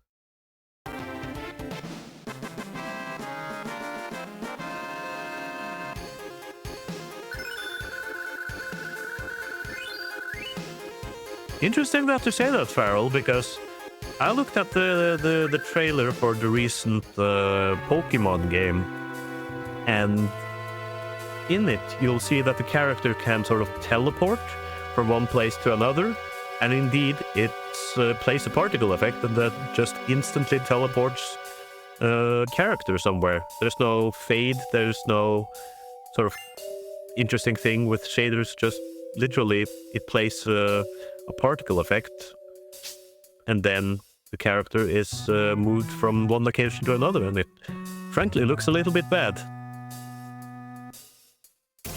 Oh, there's the material I've been thinking of. Yeah, no, Pokemon is sadly a little notorious. Now we're actually almost like in Dungeons and Dragons with these lizard-looking types with spears. I just always associate that with oh damn, Tifa really hated that guy. Just associate like reptiles and spears with Dungeons and Dragons.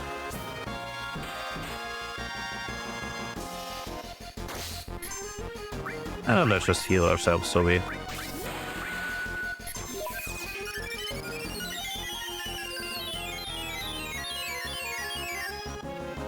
I have a lot of good and bad to say about Pokemon in general. I actually like the mainline Switch games, in spite of their flaws. So the hope is that they keep moving in a good direction. But one area that they just don't seem able to do anything with is definitely performance and visuals, I'd say.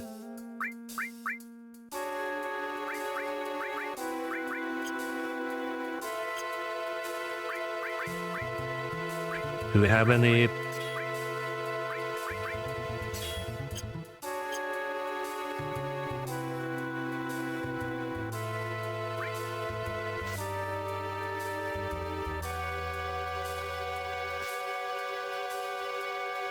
I do love the animated water here.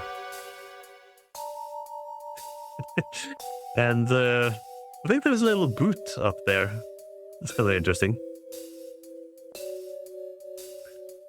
Just have such an infatuation with these backgrounds. Just reading all the details.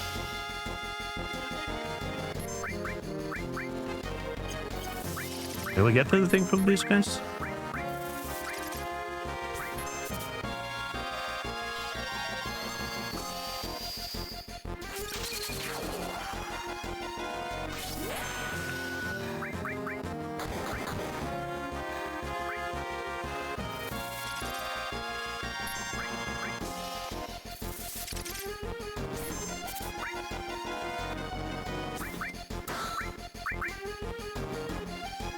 Get what stimulant does.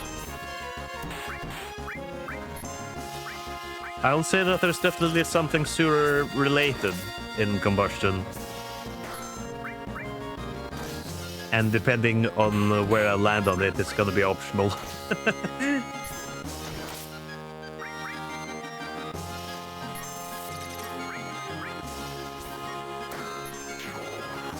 Oh, nice.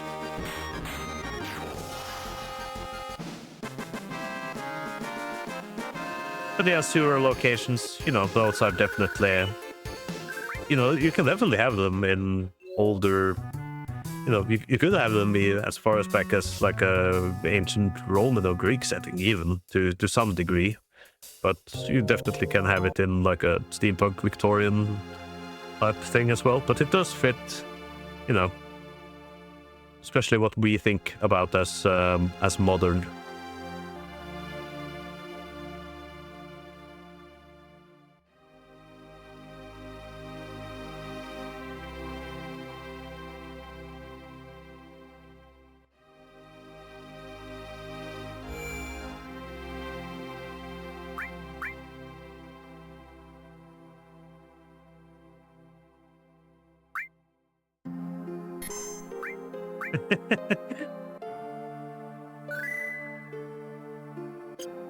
Sewer crocodiles in combustion. Yeah, that's interesting.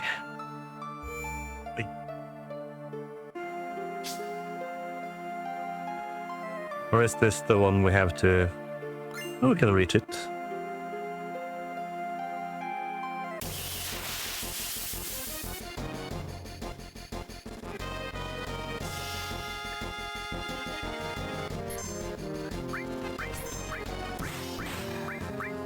I think these are...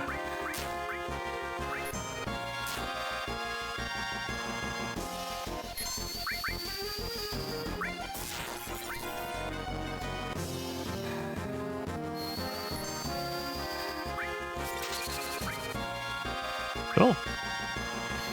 Well, that's the... okay, this is interesting.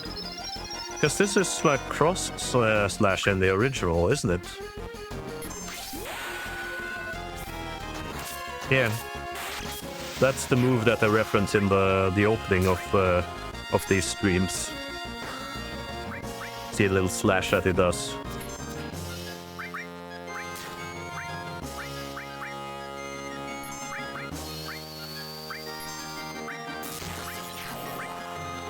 Just pass out some cures.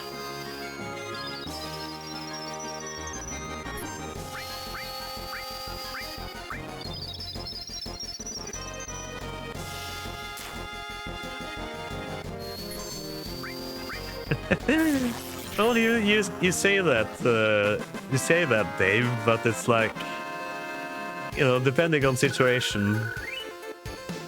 Like, there's actually mandates in various militaries that says, like, in a situation where there's gas, like the least important person in the military unit is the one who has to take off his gas mask to check if the air is breathable. Oh, I had like a memory of something like that. We actually do have to run over. Sorry guys. It's a lazy Sunday, so I'm a little slow on the up and up. There we are. And we have to go down here. And I think this is where it's an area where there's like a super enemy you can steal from or something. But this has like a really low percentage chance of showing up. Oh yeah, I remember hating these guys. Try and steal though. Okay, definitely not ice.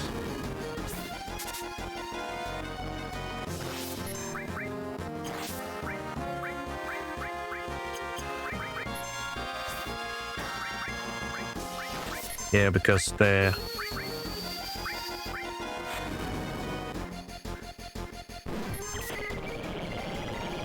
Yeah.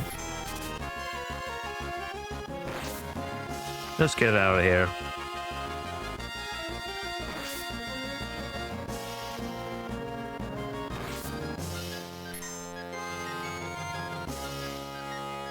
God damn it.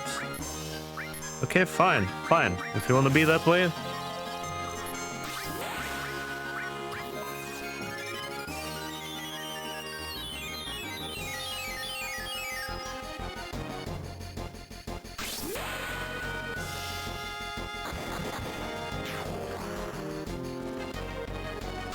These guys have really high defense or something.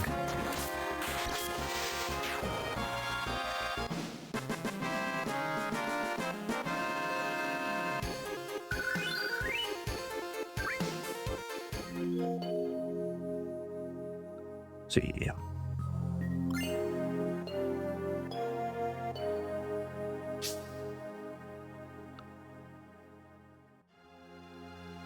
very, all in all, though, this is a very, first of all, it's a very tall area compared to many other games, but it's very playful, I guess, with, how you move around these things. Of course, now I'm used to it, but I wonder if this frustrates players more nowadays or not.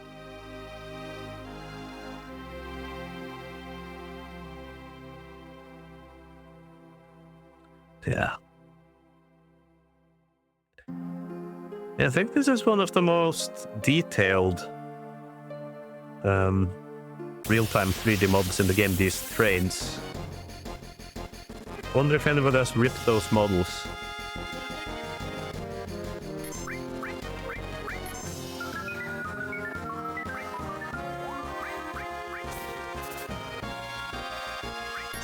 Is this like the super guy? Super rare guy with the items? Might be. Actually, I'm not sure if that's a playground myth or something now.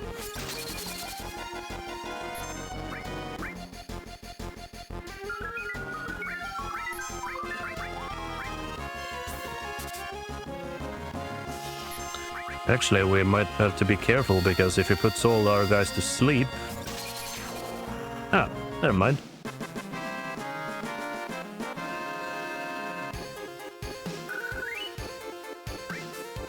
That's how you do mazes, Stanax.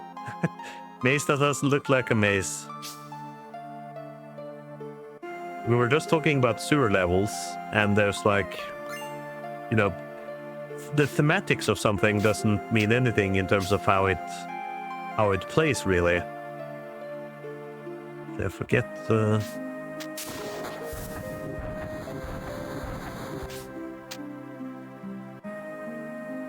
But there's certain things that trigger our annoyances. I would say sewer levels definitely up there, as are mazes, most definitely. There we are. And then there's like a...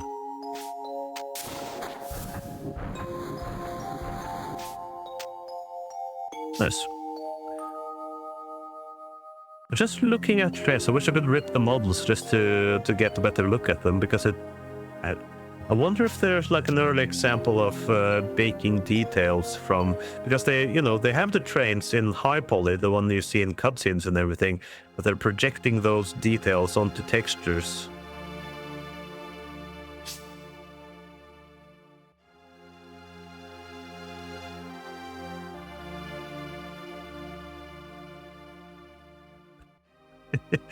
I talked about that world. Like they're basically using the same technology as kind of the SNES era for the most part, where it wouldn't be until later where they moved away from the sort of digitally produced sound over to samples.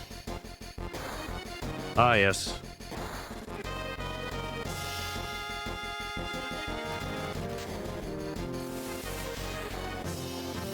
Speaking of wacky sounds.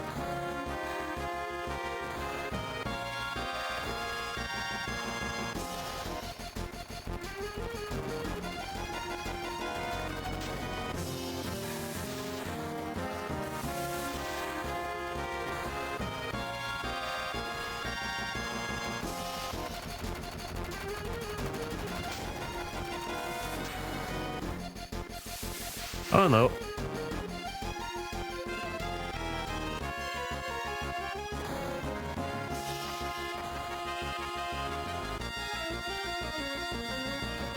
Wedge fell off the ledge. Actually very... No, I was, I remember playing, or I think my brother or something playing this as a younger, and it was really sad to, what happens with the Avalanche team here, because those of you who don't know, they're not gonna be with us much longer. And I know the remix does some interesting things here, and certainly elaborates on the characters, because we haven't had that much experience with them, all things considered, but also all things considered, we've gotten a lot more time with them than we usually got with characters around this time. And certainly, you know, death wasn't as prevalent, nor was storytelling in general.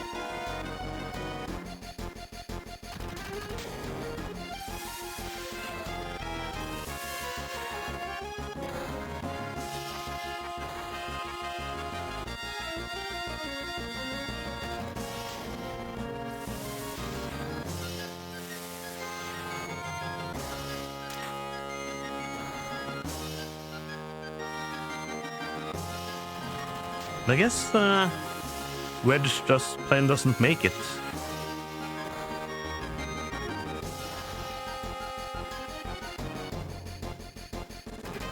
This is kind of interesting because it's these are like Shinra guys, aren't they?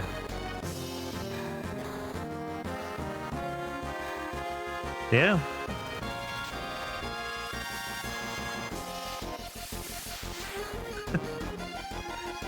Always time for bartering. Let's see.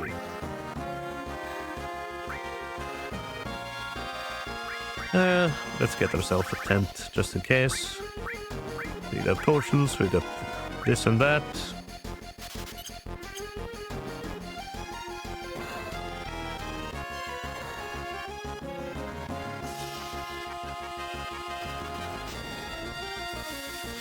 Yeah, I think we'll call it there for today. Get into the action of what's going to happen next in the next stream. That's Final Fantasy and video games for you. Lovely, lovely. Oop. Can I? There we are. Lovely, lovely. Well, ain't that the perfect track to get at random? Shinra wages a full-scale attack. Thank you very much, guys, for joining in. Just chill, nice little stream. Hope you guys enjoyed yourself. No, I am enjoying this. Probably not like huge numbers or anything, but I enjoy this. Let me talk about stuff and maybe talk about more random bullshit as the time goes along. Eventually, I actually want to have some other people on board, you know, talk about their experiences and insights with this game or game development or things like that in general. This is my first series of game streams, just trying to figure out what's good, what's interesting, what works, what you guys like. But yeah, that's another VOD done. I'm not too far away now from making affiliate. Well, if Farrell's up for it, we'll see what the future brings. You know, especially when in the game there's downtime. I think that would be very good. I think I'll try to get in 2 streams next week, 1 art, 1 gaming, and we'll take things from there. Thank you very much, everybody, for checking in on little old me. And now I'm actually gonna try a thing I've, you know.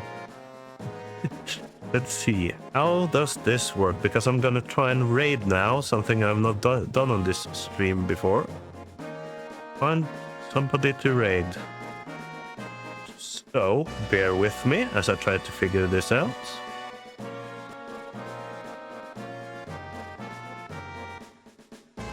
Okay.